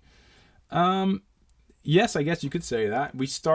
I started with that in 2005 when the first mix was released. We later released the 2004 Year Mix. And we just came up with that cover idea. I don't know why, but yeah, I'm proud to say that the album artwork has, for 20 years been the same, and every year we choose a different theme. Is Destination in this year's year mix? Yes. Let me see what else. So many questions, guys. Love it. Love is a Drug is in the year mix. Motive so far is not, because it's not high up in the list. I'm sorry, Armin. So I guess you guys love Love is a Drug more. Will you collaborate with Will Sparks? Why not? I mean, I like to work with anybody that has a good idea, right? Charlotte de Witt, I'd love to work with her. Why not? Anybody that has a good idea, I'm down for it. Can you put some techno in there? For sure. Well, it's a State of Trance year mix, so it might be the odd 1 or 2 techno tracks, but if you're looking for techno, this is not your year mix. What's your favorite game to play when not making music? Well, I'm actually playing Zelda. I still haven't finished the new one, and I've just downloaded Spider-Man 2. Which ringtone do you use? Well, it's actually a ringtone of my daughter laughing when she was, when I was, playing around with her. Any plans to play Mexico? Yes, I'm coming soon. I'll announce that really soon, guys. You mentioned your set with Kiki was recorded in audio. Could you please let us know once it's available? I will. Just keep watching my socials. That's really up to management. Also, Kiki's management needs to be, they need to approve. So we need to wait for that. Let me see. Do you feel the same when mixing in the studio instead of mixing live? A question from Tosom.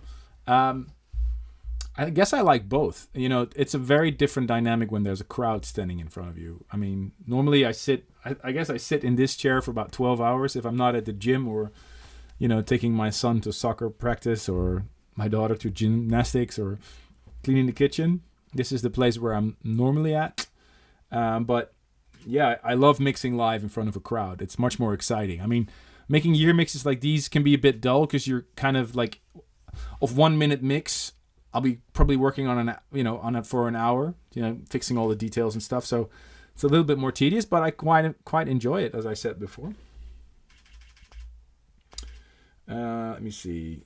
Can you play Phone Down in your sets again? Oh, it's a bit old. Maybe if there's a new mix. Will ASOD London be back? Hopefully.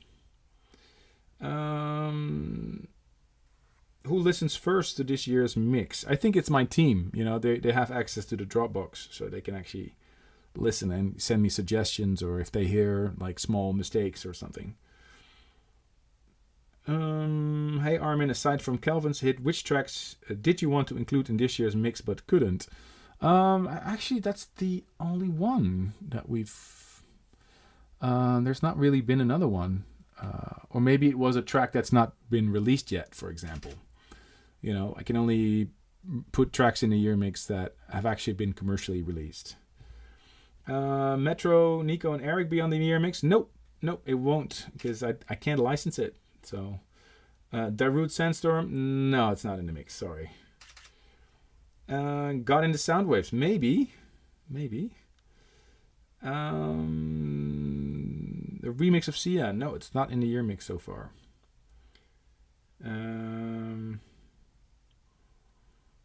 Is the t-shirt Space Case come back to the Armada shop? I think it's still there. The t-shirt should be there. Any plans for collaboration with Vintage Culture? I mean, we talked about it, but so far we haven't really done anything together. But I love his work. Do you still love Star Wars? Well, you see the sweater I'm wearing? That's it. All right, guys. If you don't mind, I'm just going to continue working on the mix. So I'm now at track 66 in the mix. And I have these tracks to consider. So track 67 could be another Alan Watts track or the John O'Callaghan Riverside. I think that's a beautiful one as well.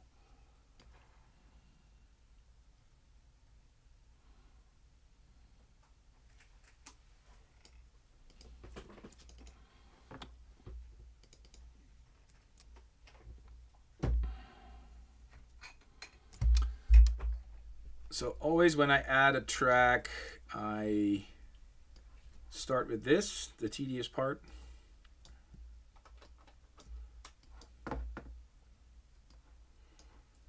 140.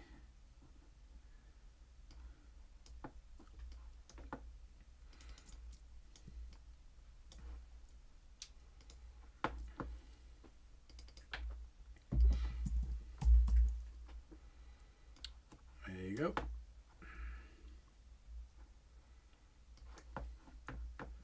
These are both instrumental tracks, which is good after so many vocal tracks, I guess, in the mix.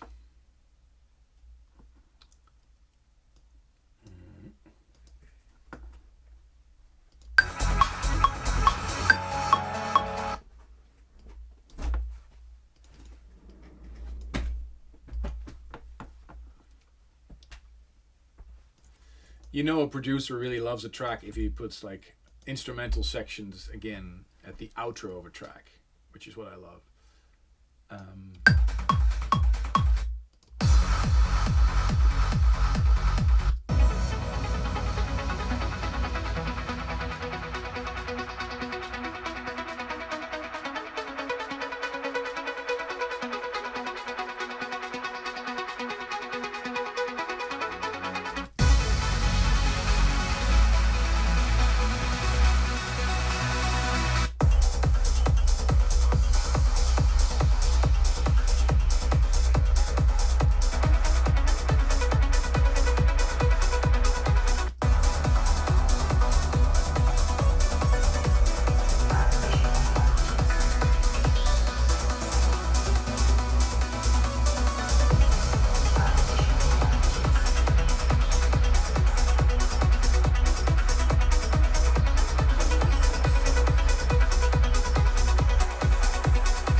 There's a little synth in the Trance track.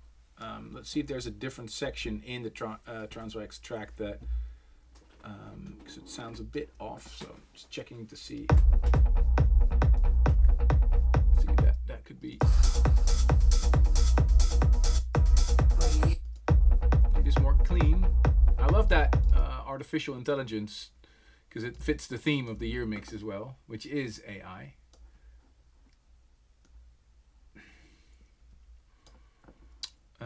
Here we go.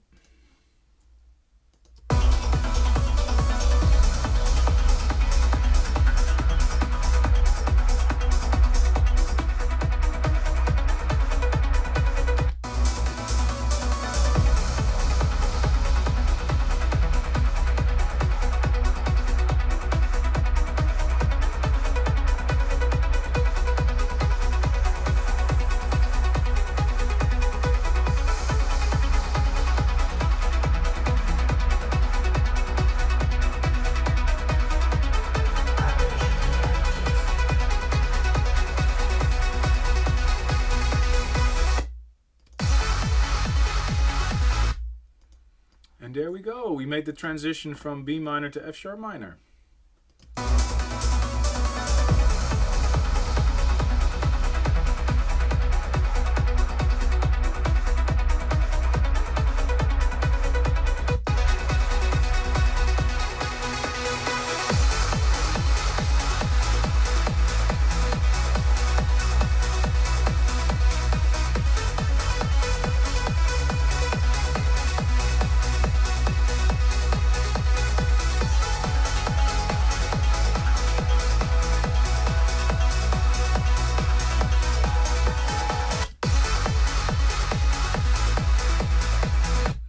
now you can hear those two kicks.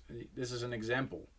So I'm grabbing LFO tool again, just because I do want the artificial intelligence track to keep going, but because the top end of the kick, the top kick, as the Swedish would say, the top kick, the interfering. So I'm gonna set an LFO tool so it only fades out the tick of the kick. Just to show you as an example.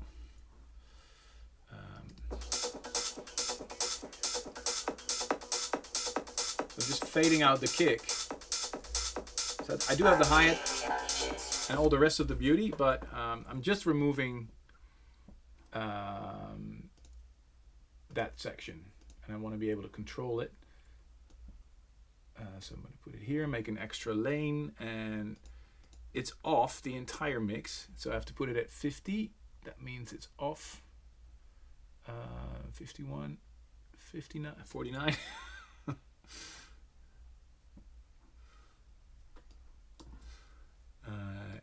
Yeah, 50. There we go. And then I'll turn it on here.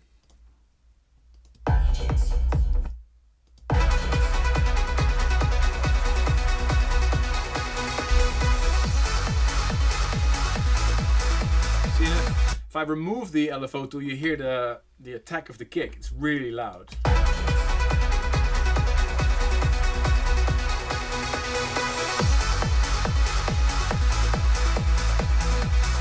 See, now it's gone.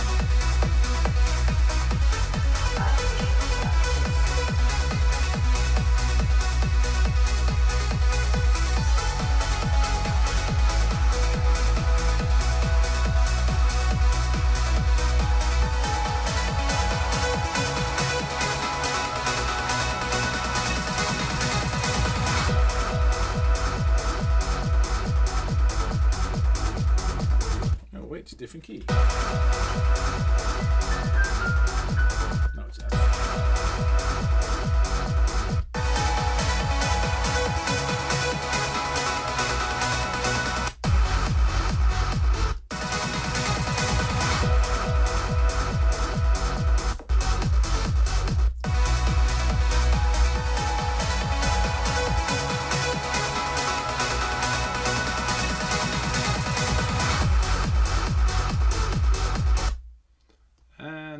Room for the Alan Watts track. So let's see what section I want to include of that track.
think this track may even fit better than the Alan Watts track. So what if I do that first?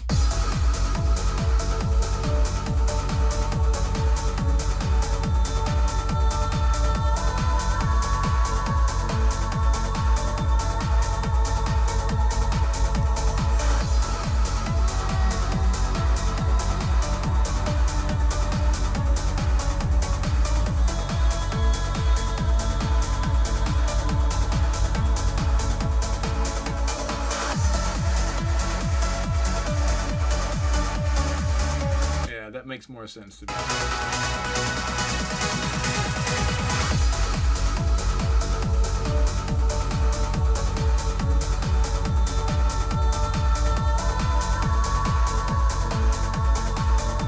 And now the only thing you can barely hear, but it's the Alan Watts track, or the Alex Morph track, is actually 138.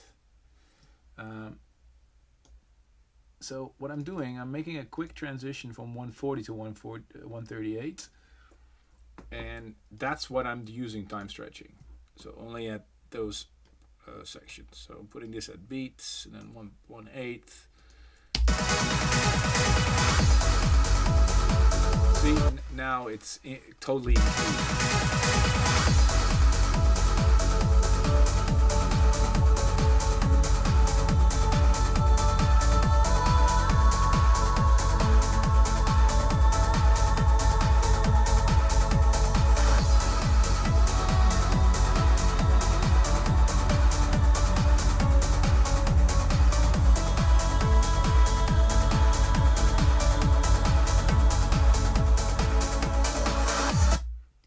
To make this transition even more exciting, I'm doing a little kick roll here out of the parts from John O'Callaghan's track.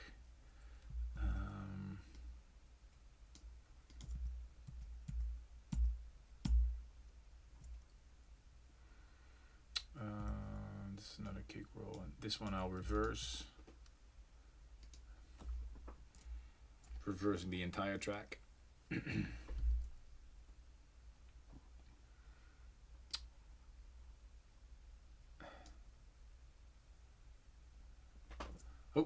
Ableton decided it needs to buffer again.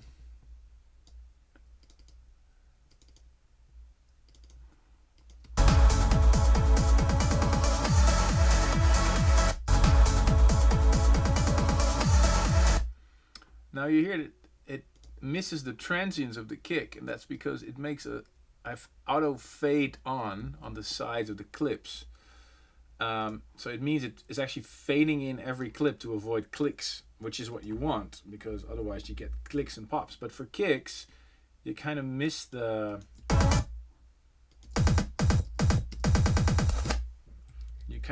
attack of the kick. So I want to fix that just for these kicks. So you make sure you do hear the, ooh, it's actually a little off. How's that possible? Ooh la la. So here we go. Now the first kick is fixed. And I'm putting those, so you actually hear the attack of the kick as well. I'm making sure that that's on every, so now you hear it.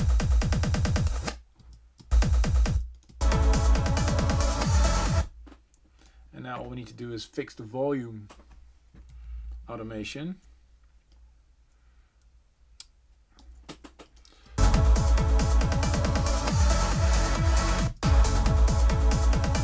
There's still one off.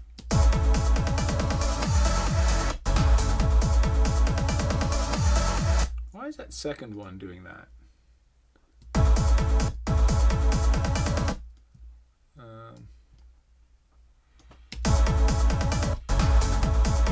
Yep, now it's fixed.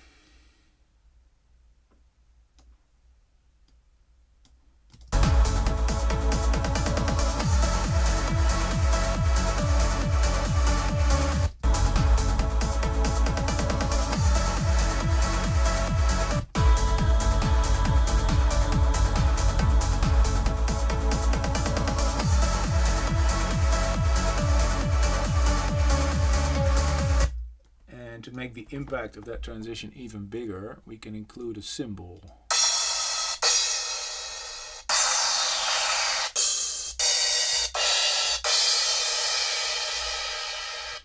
Just barely noticeable, but it does make a difference for the transition. So.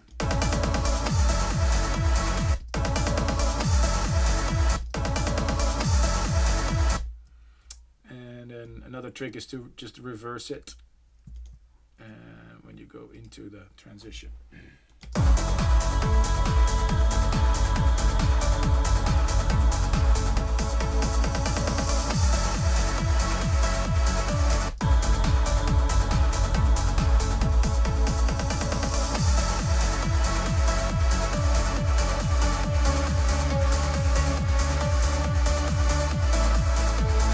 Yeah, I think that sounds nice. Let's save it as version 45.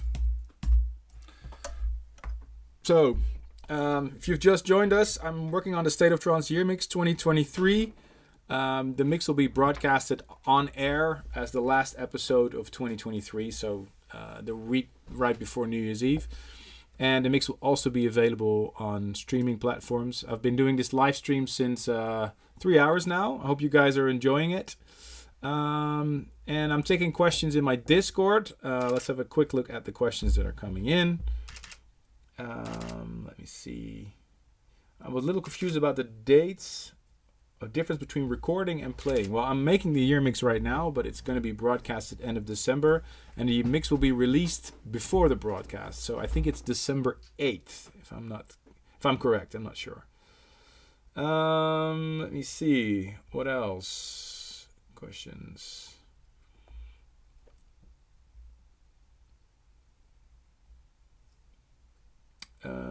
Does the mix include remixes from Feel Again? Yes, there will be a special Christmas release, including all the remixes that I've been playing in my sets for Feel Again. So that's kind of nice. Are you going to make any classical trance mix anytime soon? Nope, haven't planned on that one. What's your favorite film of the moment? Well, I watched Oppenheimer. That was absolutely amazing. Have you ever played St. Louis, Missouri? Yes, I have. Let me see. What other questions? On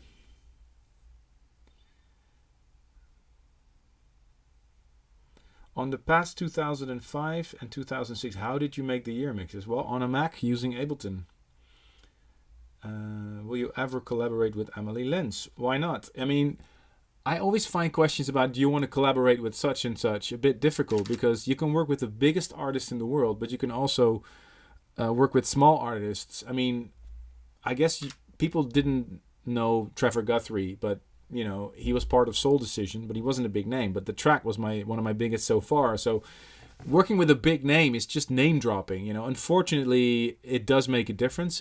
I think even more than before. If you have a name, people will automatically be drawn to your music, and that's simply because right now there's 100,000 tracks being uploaded to Spotify every day, and they expect that to be 1 million a day because of AI. So yeah, it's hard to get your name out there. So, but for collabs, you know, for me, it always resembles, like, I can work with a really established artist, but if the track doesn't work, you know, it doesn't make sense. So that's why I always say, like, I want to work with everybody, including yourself watching this live stream, as long as your idea works, you know. At the end of the day, everything begins and ends with a good song or a good idea or a good melody or you know, something like that.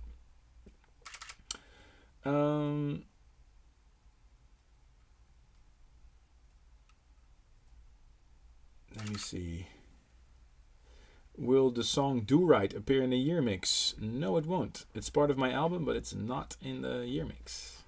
How many coffees did you have today? Well, I drink more coffee when I make year mixes, so I think this is my 4th one. But Flores just gave me a glass of water, which is a lot more healthy than coffee. Is this mix going to be trancier as previous editions? No. Well, that's a good point, actually, you're pointing out, because right now, I'll show you the entire mix. Right now, I'm in minute 72 of the State of Trance year mix. So I'm about 60% into the mix. This is the this is the complete mix so far. So there's many tracks in there already, over 60. And the first part of the mix, I can play you a brief snippet from the earlier part in the mix. Let's see. I think this was a nice section. So this is a lot more progressive trance, or melodic techno, as you guys call it now. Hell, I'm when I look at Beatport, I see all those genre names. I'm like, really? Did they find a new genre name again? But it's fine. It's all good. I don't really care what it's labeled. If it's trance to me, then it's trance, right? But for some people, it's a dirty word, so they call it melodic techno.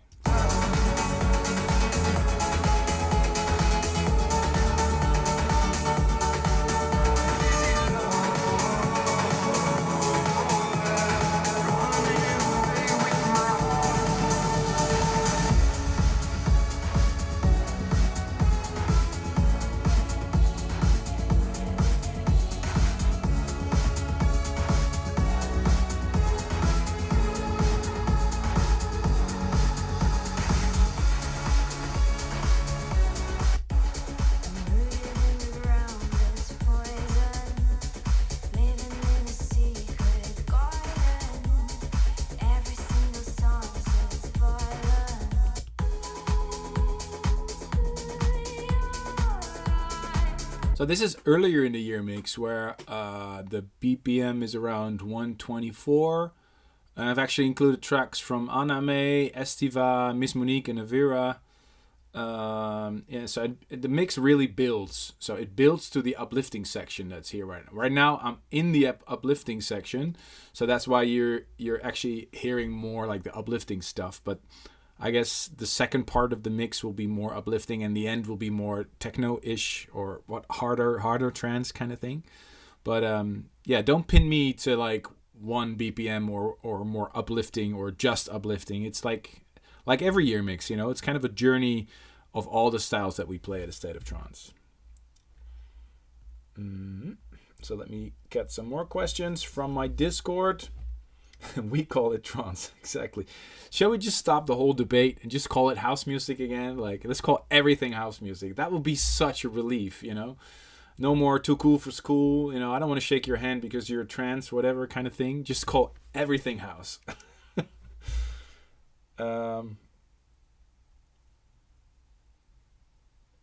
Who helps make the video for the ASOT year mix? Well, we work with several parties. Most of the footage is shot by Wissam.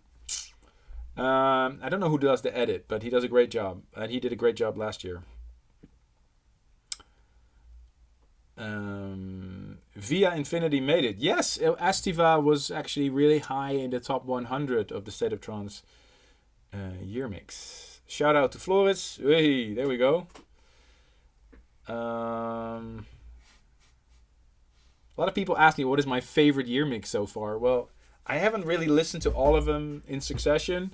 There are some mixes I'm super proud of, but I think every mix has a lot of labor of love, especially the early days. I had to put like 4 weeks into it. So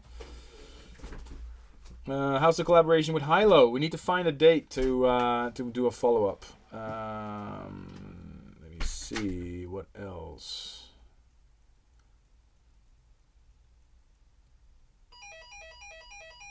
Will you ever perform live with Jean-Michel Jarre? That would be amazing. I mean, there's not talks of live performances, but who knows? I'm definitely down for it.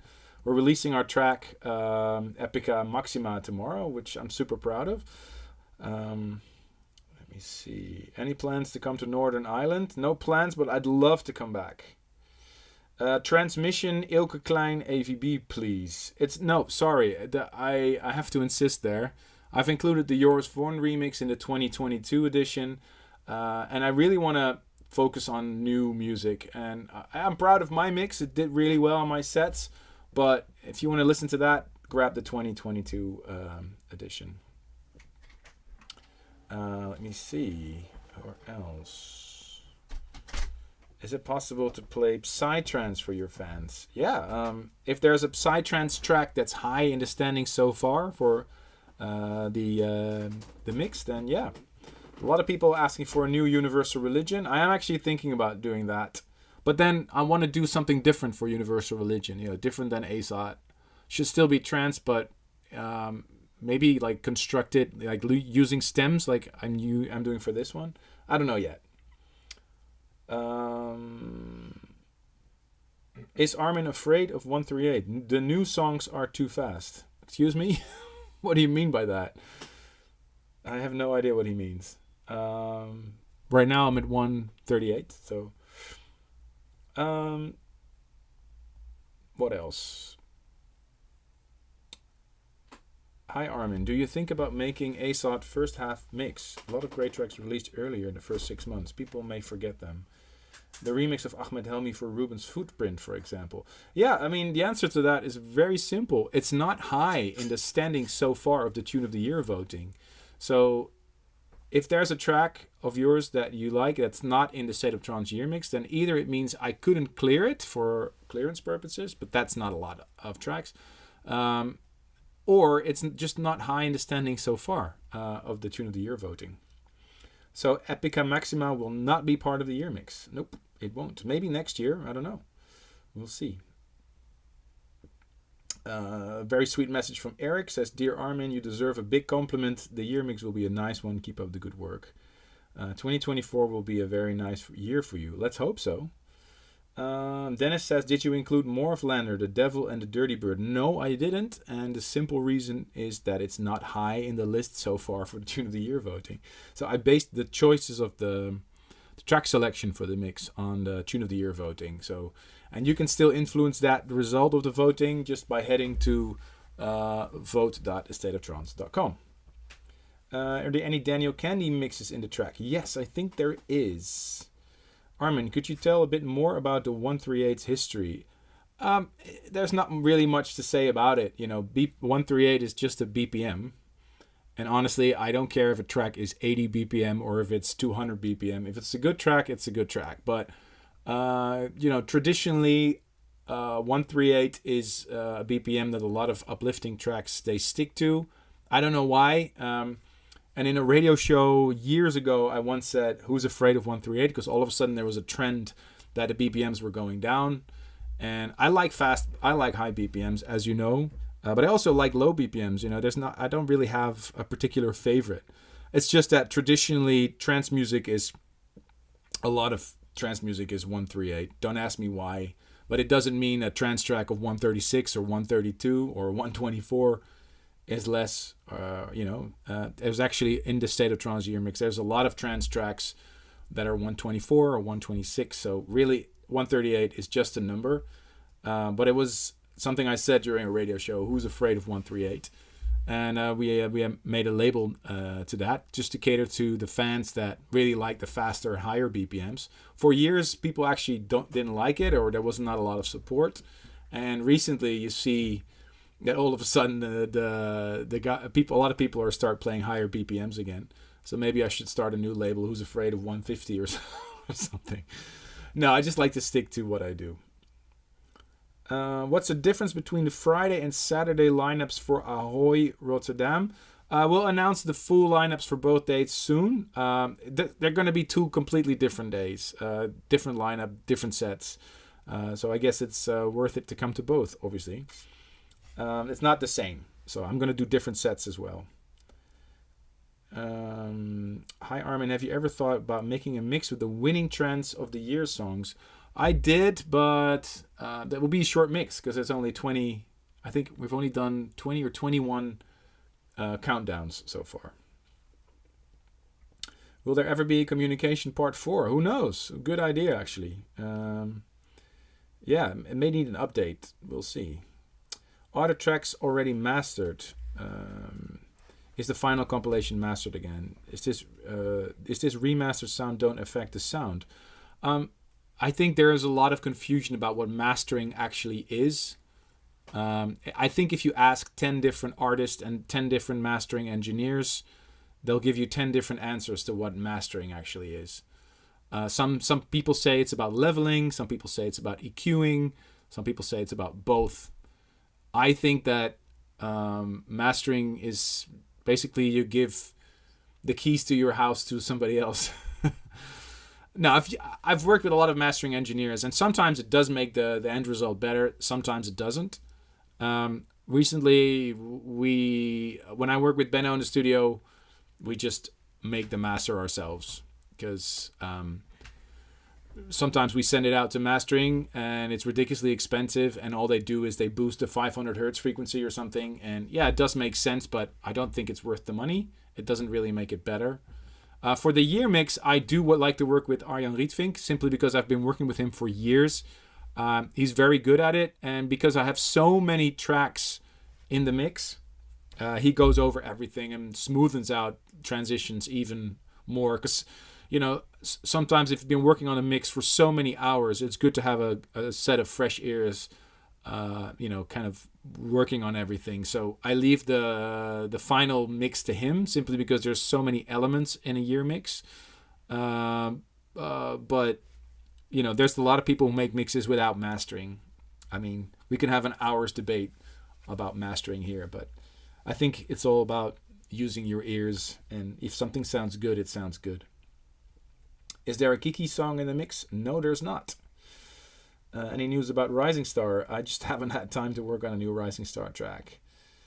Would you include my track in ASOT's year mix? Yes, I would, Boris. But I'm sorry to say you're not very high in the standing so far for the Tune of the Year voting, so maybe next year.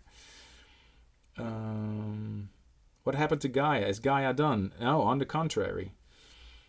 A remix for the Destination anthem, Armin, at the moment. Well, did you listen to the ASOT ADE episode we did? All the way at the end, there's a remix. And why do you use Ableton for the year mix? Any particular feature you liked on there? It's Ableton is very good with the clips, and I like the stretching algorithm that they have. I guess there's a lot of software you could use doing mixes like these, just simply because I know the shortcuts in Ableton and I'm fast with Ableton. It's my DAW of choice, but I guess you could use several kinds of things.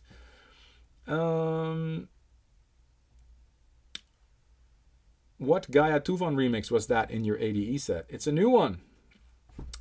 How do you decide which genre fits which track?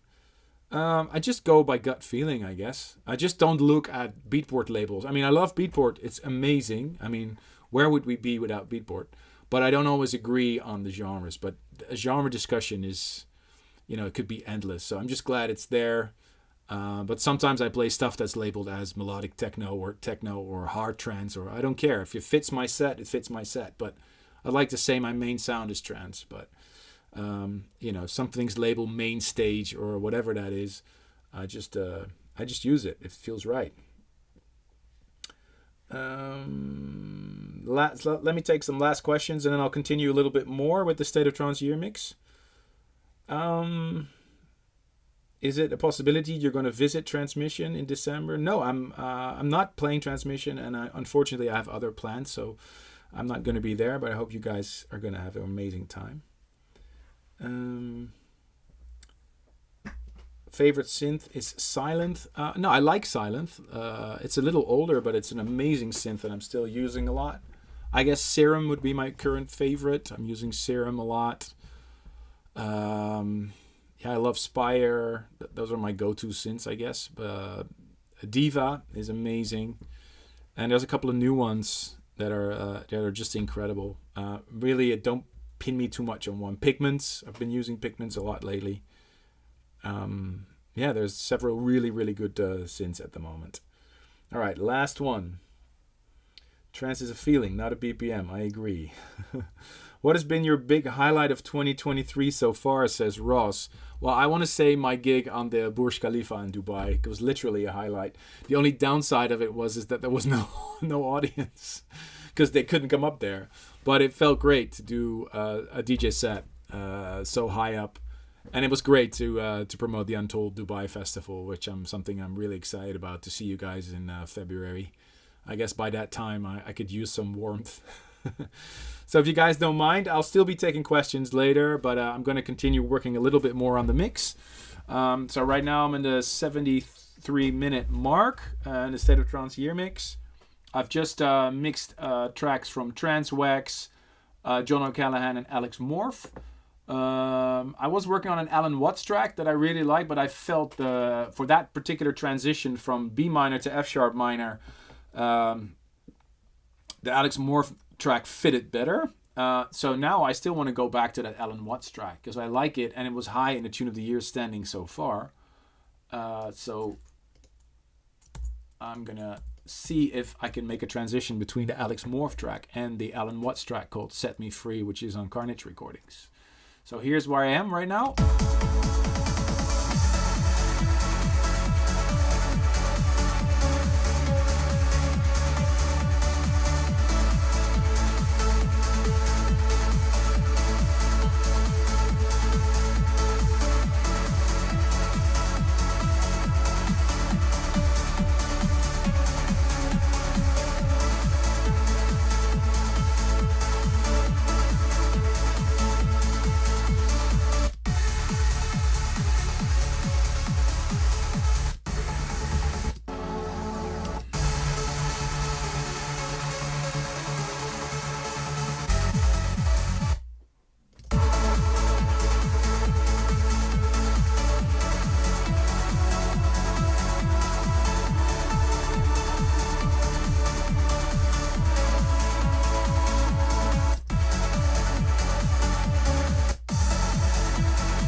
See if this works.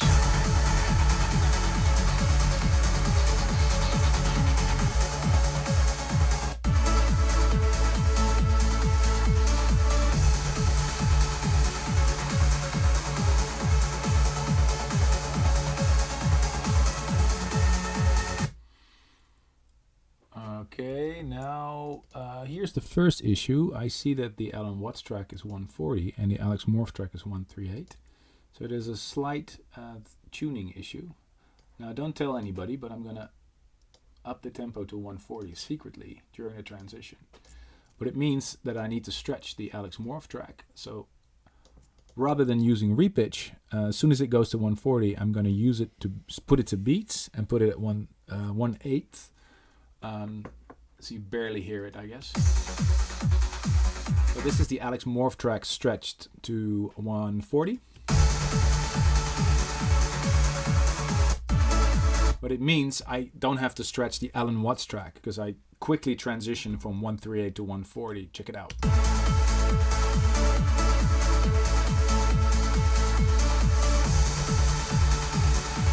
See, now it's totally in key, and the only thing that's stretching is the Alex Morph track, just a bit.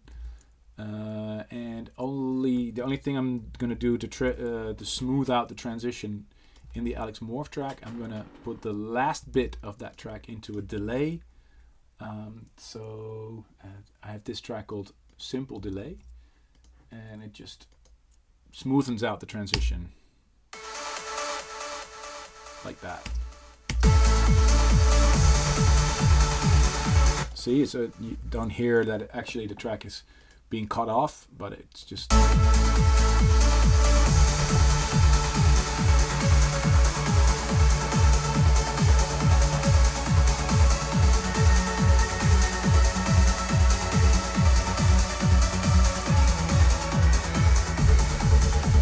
And then we just go straight into the track, which is here.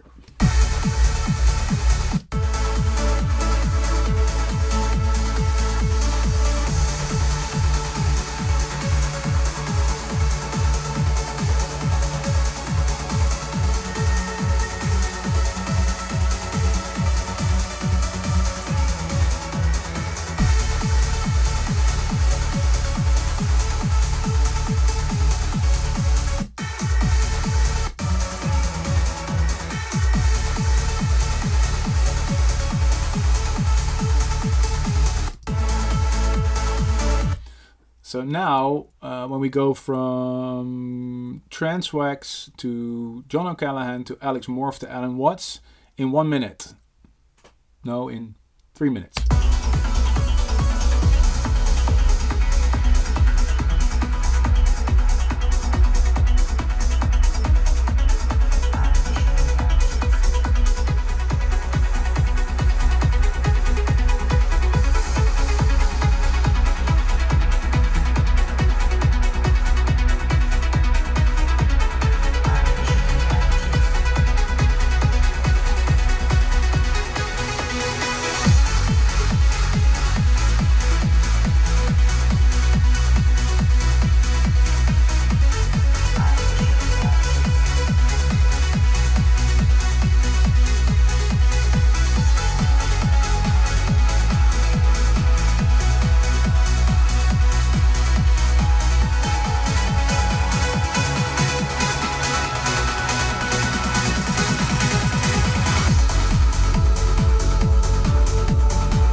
Okay, there we go. So another 3 tracks in the mix.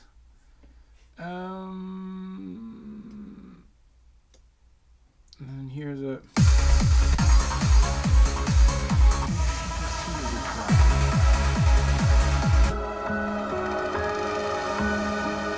So now I'm gonna move from F sharp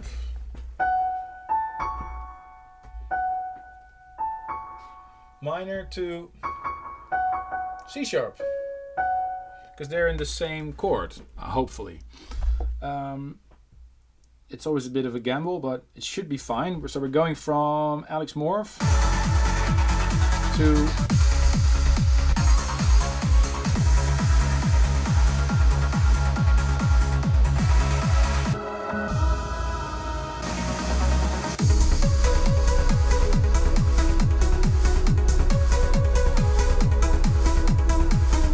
actually one of my favorite tracks from the year, which is Trance Ascent.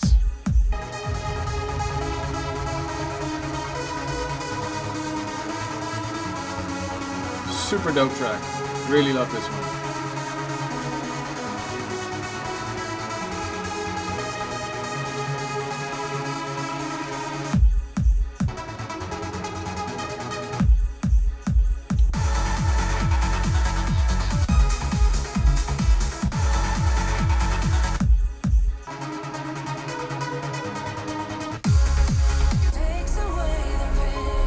And there's an Andy Royale track. So the tracks I've selected for the year mix are there's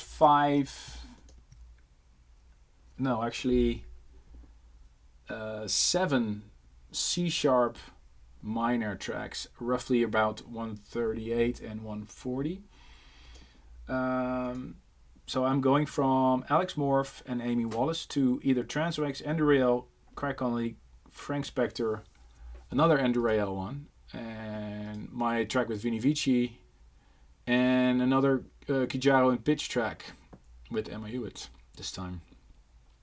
So I need to find sort of, okay, I need to transition from F sharp minor to C sharp minor. So I need to find out how I can smoothen that out, because I'm coming from the Alan Watts track actually, the Set Me Free one. So it's going from John O'Callaghan to Alex Morph to Alan Watts. And then I'm at track 70 into the mix, so I'm getting to close to 75% of the mix. Yay! So I need to see how I can smoothen out that transition. So what I'm going to do first, I'm going to import a few candidates. So these tracks are in the mix, so I can delete these.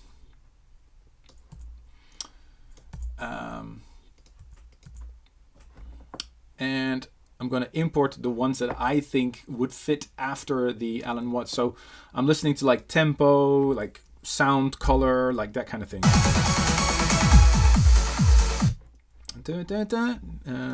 So I think it should be another high energy trance track.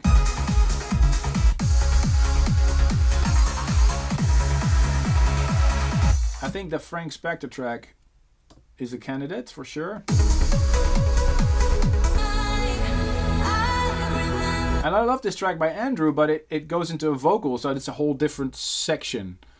We've had quite a few instrumental trance tracks after each other. So it's Trance Wax, John O'Callaghan, Alex Morph. Well, it has a vocal, but I consider it instrumental because there's like only like an ad lib, which is great. And then there's an Alan Watts track. So I'm considering going from Alan Watts to... See, that makes the most sense to me, like energetic wise. The only downside, again, it's we have to go from 140 to 138. And then there's a lot of beauty, a lot of beautiful uplifting songs, but they're all songs. So this is the only like hard uplifting track. So I'm doing a transition from Alan Watts to Frank Spector with a kind of the transition from F sharp minor to C sharp minor. So I'm importing the Frank Spector one. See, when I do these year mixes, a lot of time actually goes into deciding the next track. So kind of have the same order. So I'm not only looking at the standings so far. I'm not only looking at BPMs and keys. I'm also looking at, okay, flow and transition and taking that into account for the mix as well. And then when everything's done and when the live stream goes off and I'm back on my own in the studio again tonight, I may make a lot of changes again, just because I want to listen to the flow of the mix.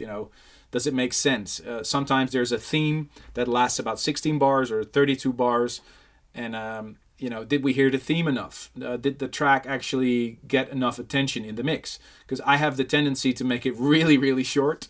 Because I want to put more than 100 tracks in the mix. That's kind of the theme of this mix. But sometimes it really means you're killing your darlings a little bit. So that's why it's very important to review what I've done so far. So right now I'm constructing, but tomorrow morning when I'm back in the mix, I may make a lot of changes or extend a few things or make things shorter. But you can not hear it instantly. At least I can't. It really depends on... the mood and how it feels, or what the story that the mix is trying to tell.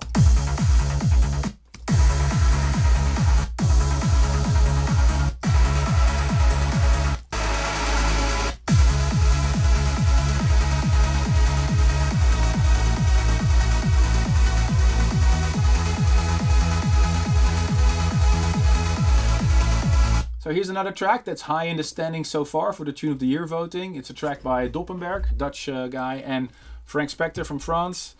So I have to see if I can make this transition from Alan Watts to Frank Spector. Maybe I could just go straight into the melody, or maybe I just need a few bars of bass line to get used to the new key.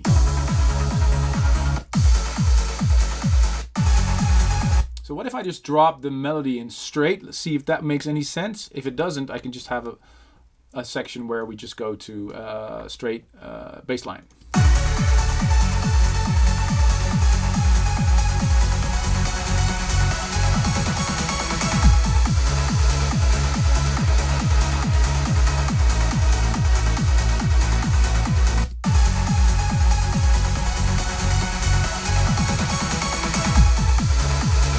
that sounds like it's too random.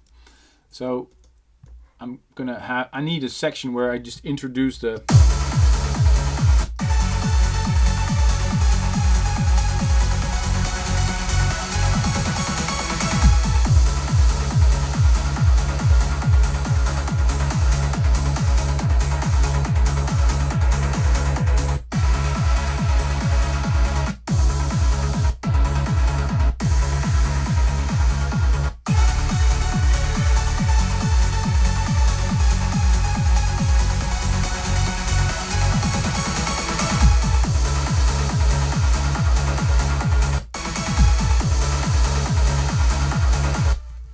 maybe I'm cutting off the track too fast. So maybe this track needs to have a little bit more breathing space or a different ending, because I feel the transition isn't smooth enough.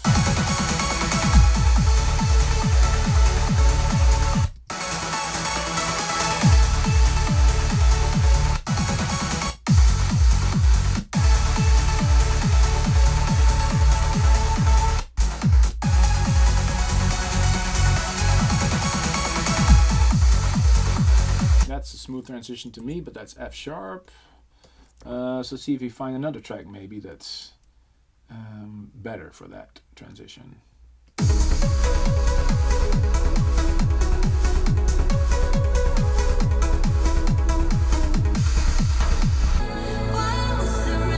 So maybe we do need to go into a vocal track to make the transition to C sharp.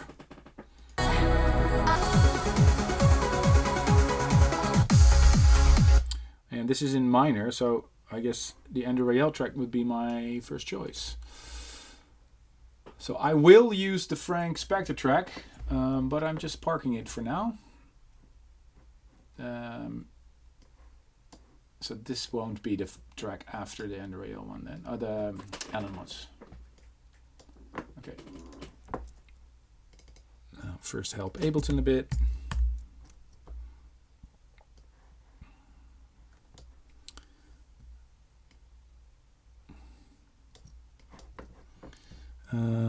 It's 138.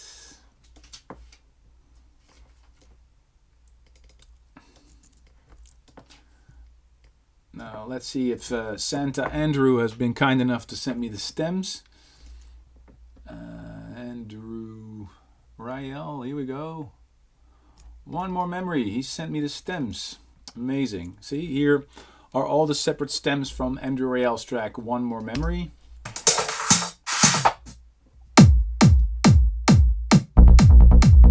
Kicks, leads, and of course vocals. So in this case I'm going to choose the vocal, put it next to the Andrew Rayel track so I can line it up. So Ableton needs to render. Let's see what he comes up with this time. And he says it's 67 BPM, which is not. Always cracks me up. Okay, and then we go here. So now I'm doing this to line it up with the original, so I know what I'm actually listening to. So I'm playing the Andrew Rayel track and lining up the original a cappella.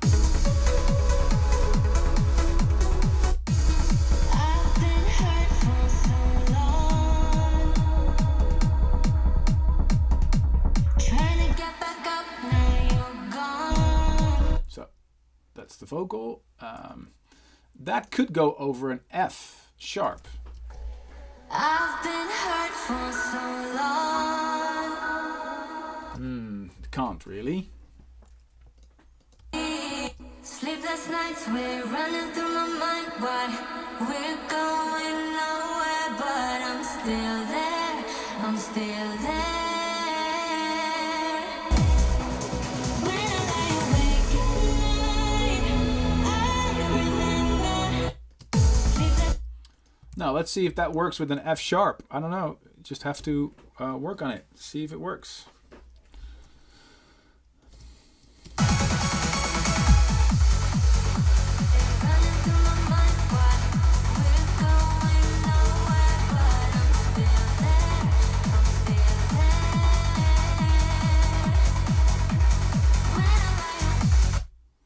Hey, there's an F sharp in that note.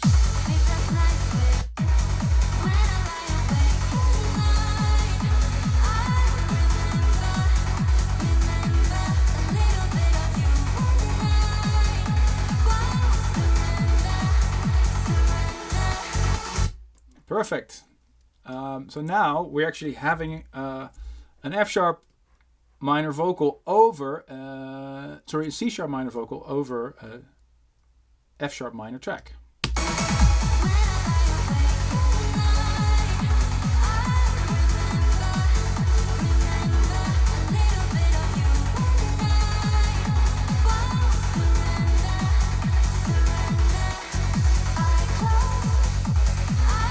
Wait, I've put the positioning wrong. It's actually here.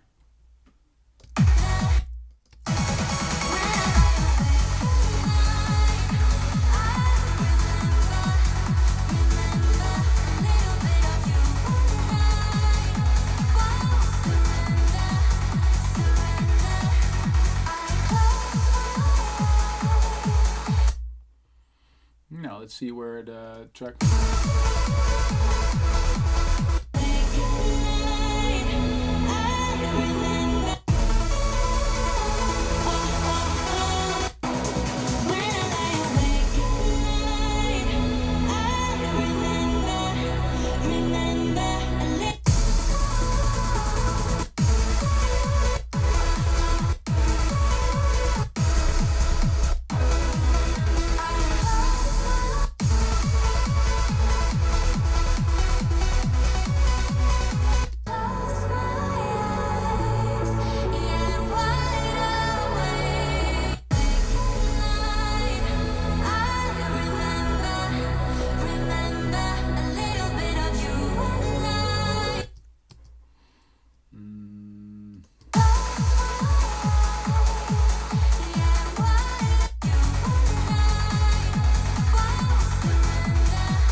Let's see what he gave me in the stems, because perhaps I can introduce the riff already together on the kick of the Alan Watts track.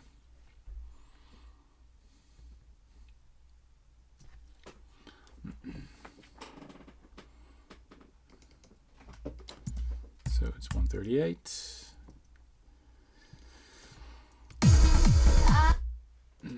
Okay, here we go.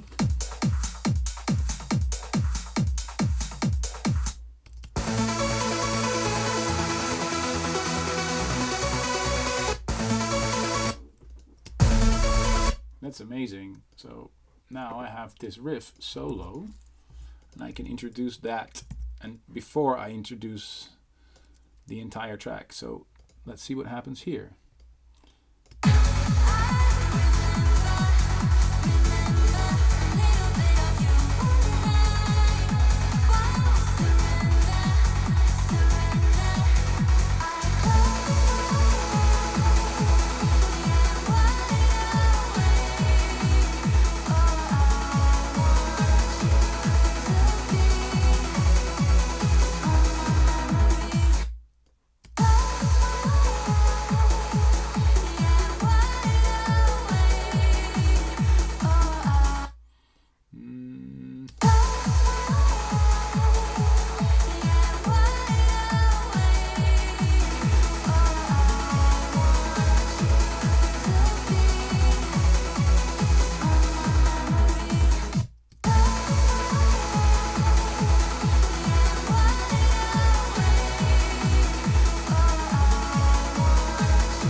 Yeah, that makes sense. Needs a lot of tweaking, but I think that could really help me transitioning from F sharp to C sharp.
There's a little bit of, she starts to sing. We have to get, if we cut that.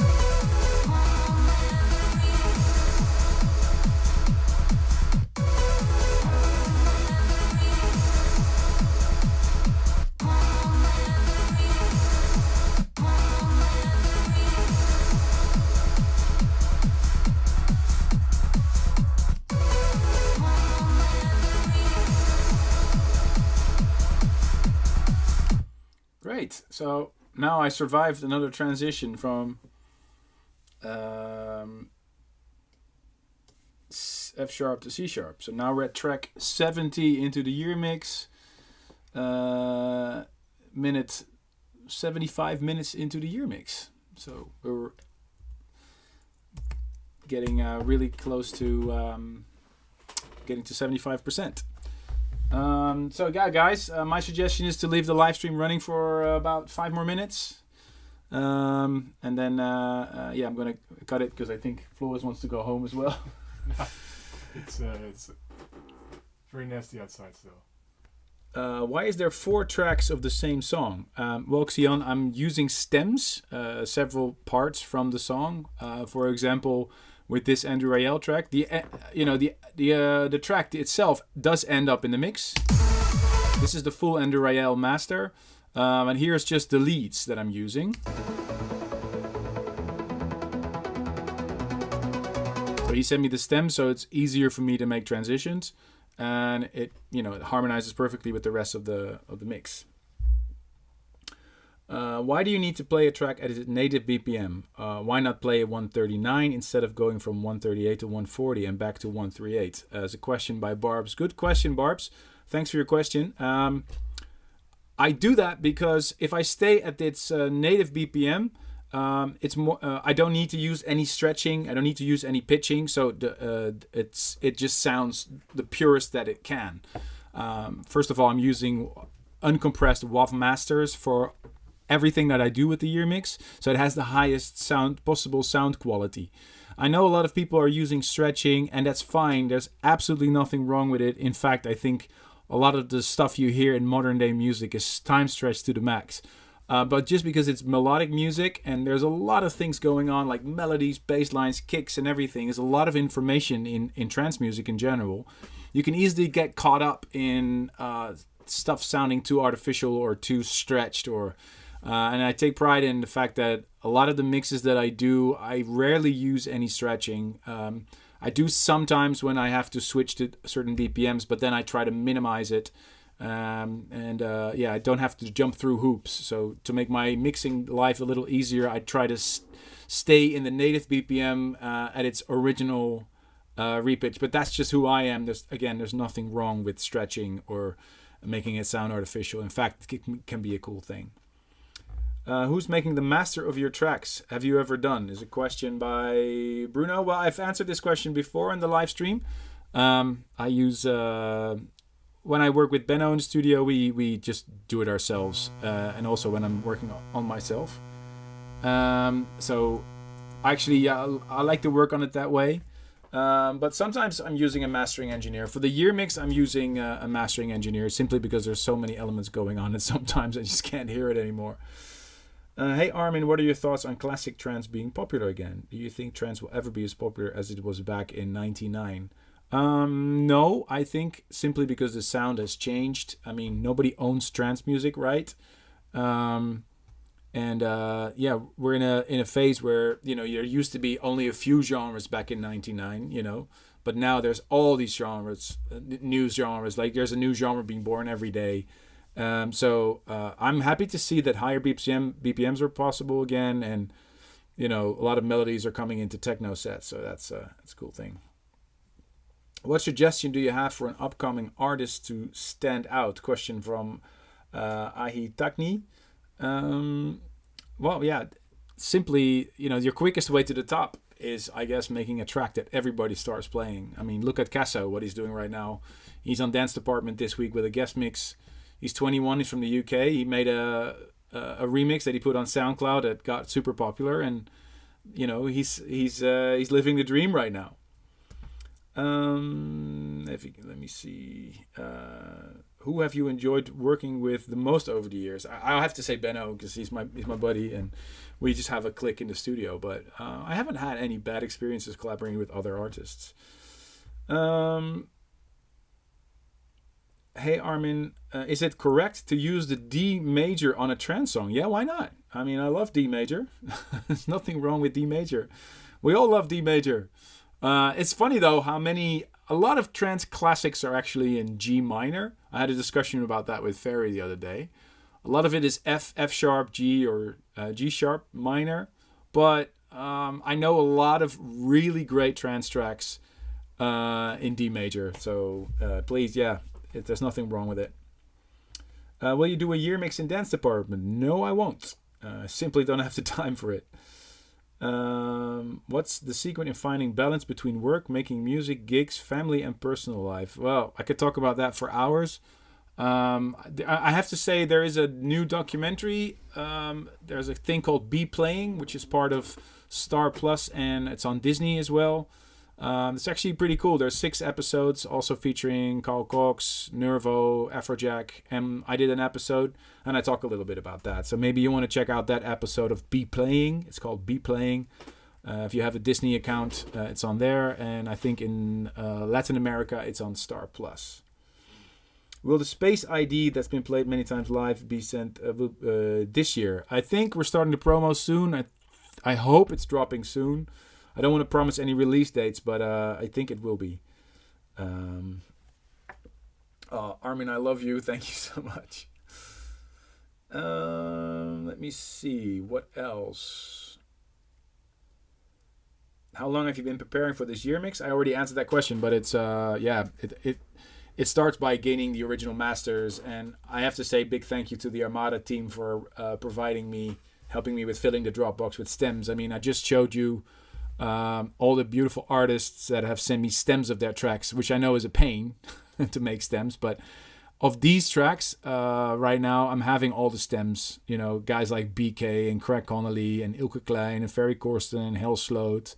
They've all sent me stems. Doesn't guarantee you that you're in the mix because, again, I'm using the standing so far of the Tune of the Year voting. Let me see. A few more questions to round this up. If you have any questions, then please hurry because we're going to quit the live stream. I'm not going to quit the mix, but some people have to go home as well. Will the collab with Vini Vici be on the mix? I guess so, because it's pretty high in the standing so far. Does the software count BPM? I have this plugin that I use a lot. I hope it works. It's called Mixed in Key Live. I don't want to update right now. Come on, I'll do the update later. This is a beautiful little plugin that actually helps me. I used to do this manually by just selecting the keyboard. But if I play, for example, this track, see, it says it's almost good. It's almost here, 138 C sharp minor. I love this little plugin. It's great. But I'm also using the keyboard that's here a lot.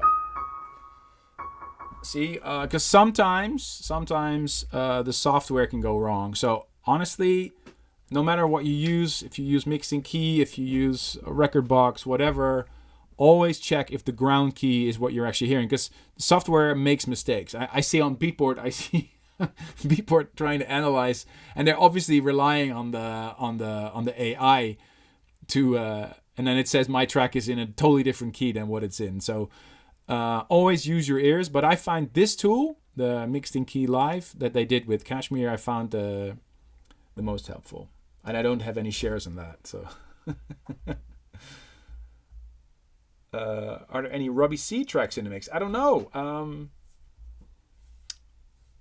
Will the mix have an outro? Yes, it will, but I still need to fix it. I have Jack's voice. I recorded that, but I make the outro when I know what my last track is. That, for example, the intro for this year's year mix is in B minor. So like the pads and everything go in B minor because the first track is in B minor. Will Epica Maxima be on your new album? No, it will only be on Jean-Michel Jarre's album.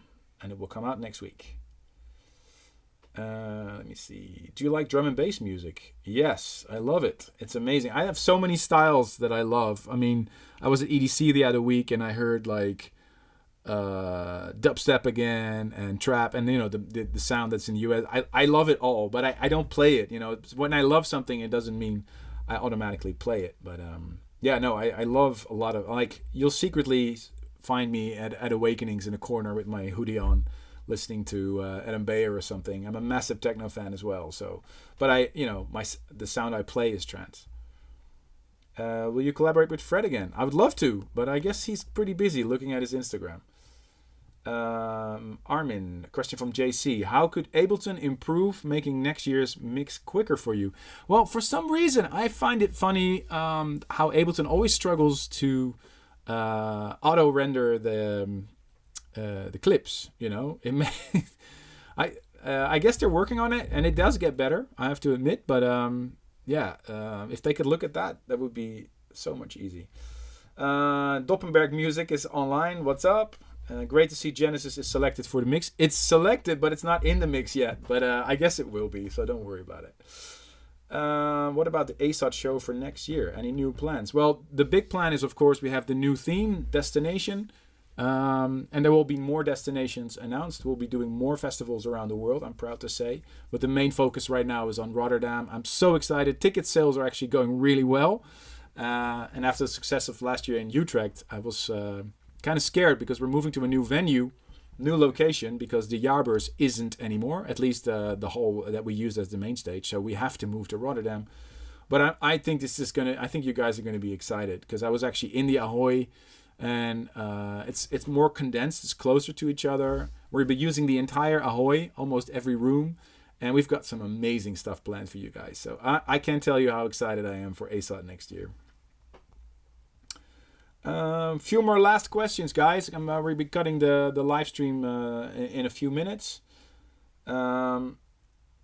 have you ever decided on a collaboration and later regretted it? Not really, but some collaborations are more successful than others, I guess.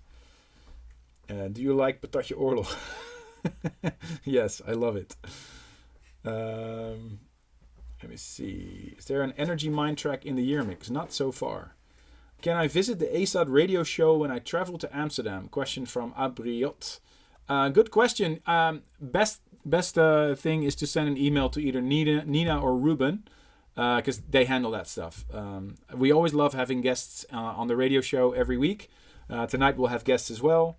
So if you want to be a guest in Amsterdam when we record the State of Trance, make sure you send an email to either Nina or Ruben and they will sort you out. When will Dream a Little Dream be released? I think that's the most asked question. It will be released, I promise, but it will be next year, unfortunately. Will you come to China for New Year's Eve? Nope, I'm taking New Year's Eve off. I'm with my family. Will you do more meditation sessions? When I have time, yes, I will. I actually wrote some new meditations. I just need to record them. But on all the projects that I'm currently working on, it's a little hard. And now I need to focus on the year mix. That's the... that's about it. Is there a specific place where you feel better to produce? Well, I know my studio here. This is where the room where I'm in right now, I've been in for 15 years and I know the sound of this studio really well. So I guess this is my favorite place to produce, but sometimes I really get inspired working in other studios. For example, in the Armada studio where we created Destination, or in Benno's studio, or, you know, wherever we go. Sometimes I'll be in LA in the studios in a couple of weeks, and in Sweden. It can be very inspiring, I think, but I always master a mix here at home because this is kind of my safe spot, my sweet spot. Last questions, guys. If you were a new producer starting now, would you still do trance? Yes. I don't make music just for the success of it. I make music because I want it to make. Yeah. What are your plans for November 11? Do you have presentations the same day at EDC and Miami? Yeah, I'm playing EDC Orlando, and then I'm flying straight out to Miami. So I'll be playing Live the same night. Are you going to do a longer set in ASAD Rotterdam? Watch this space. Info very soon. What country did you not visit yet? I haven't been to Iceland yet. I'd love to go. That sounds like a great thing. Yeah, that's about it, guys. I think we have to cut the live stream because some people want to go home as well, and I have to get some dinner.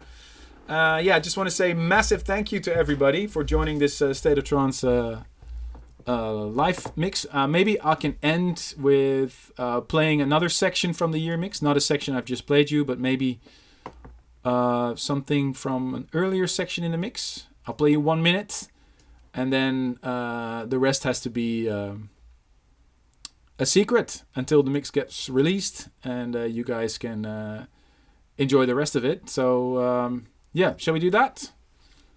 Would be a cool idea, I think.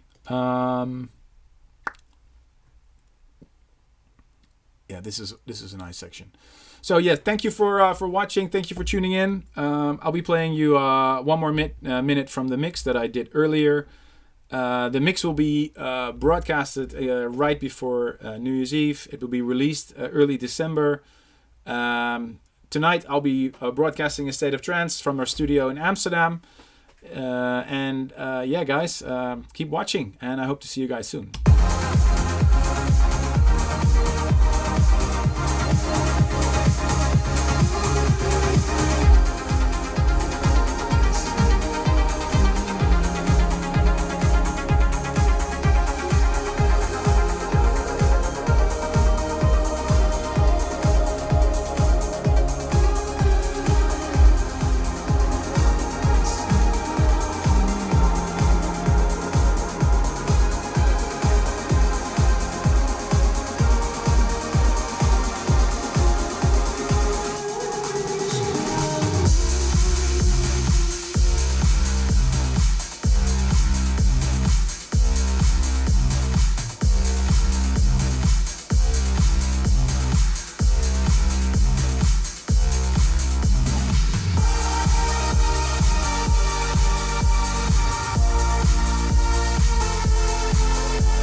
So that's it, guys. Thank you so much. Big shout out to Flores for helping me out with the live stream.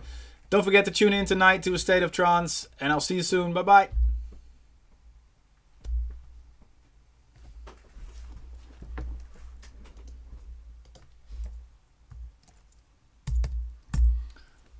And we're off.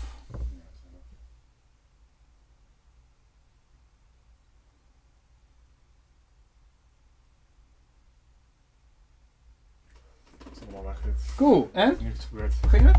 Goed? Dat was leuk.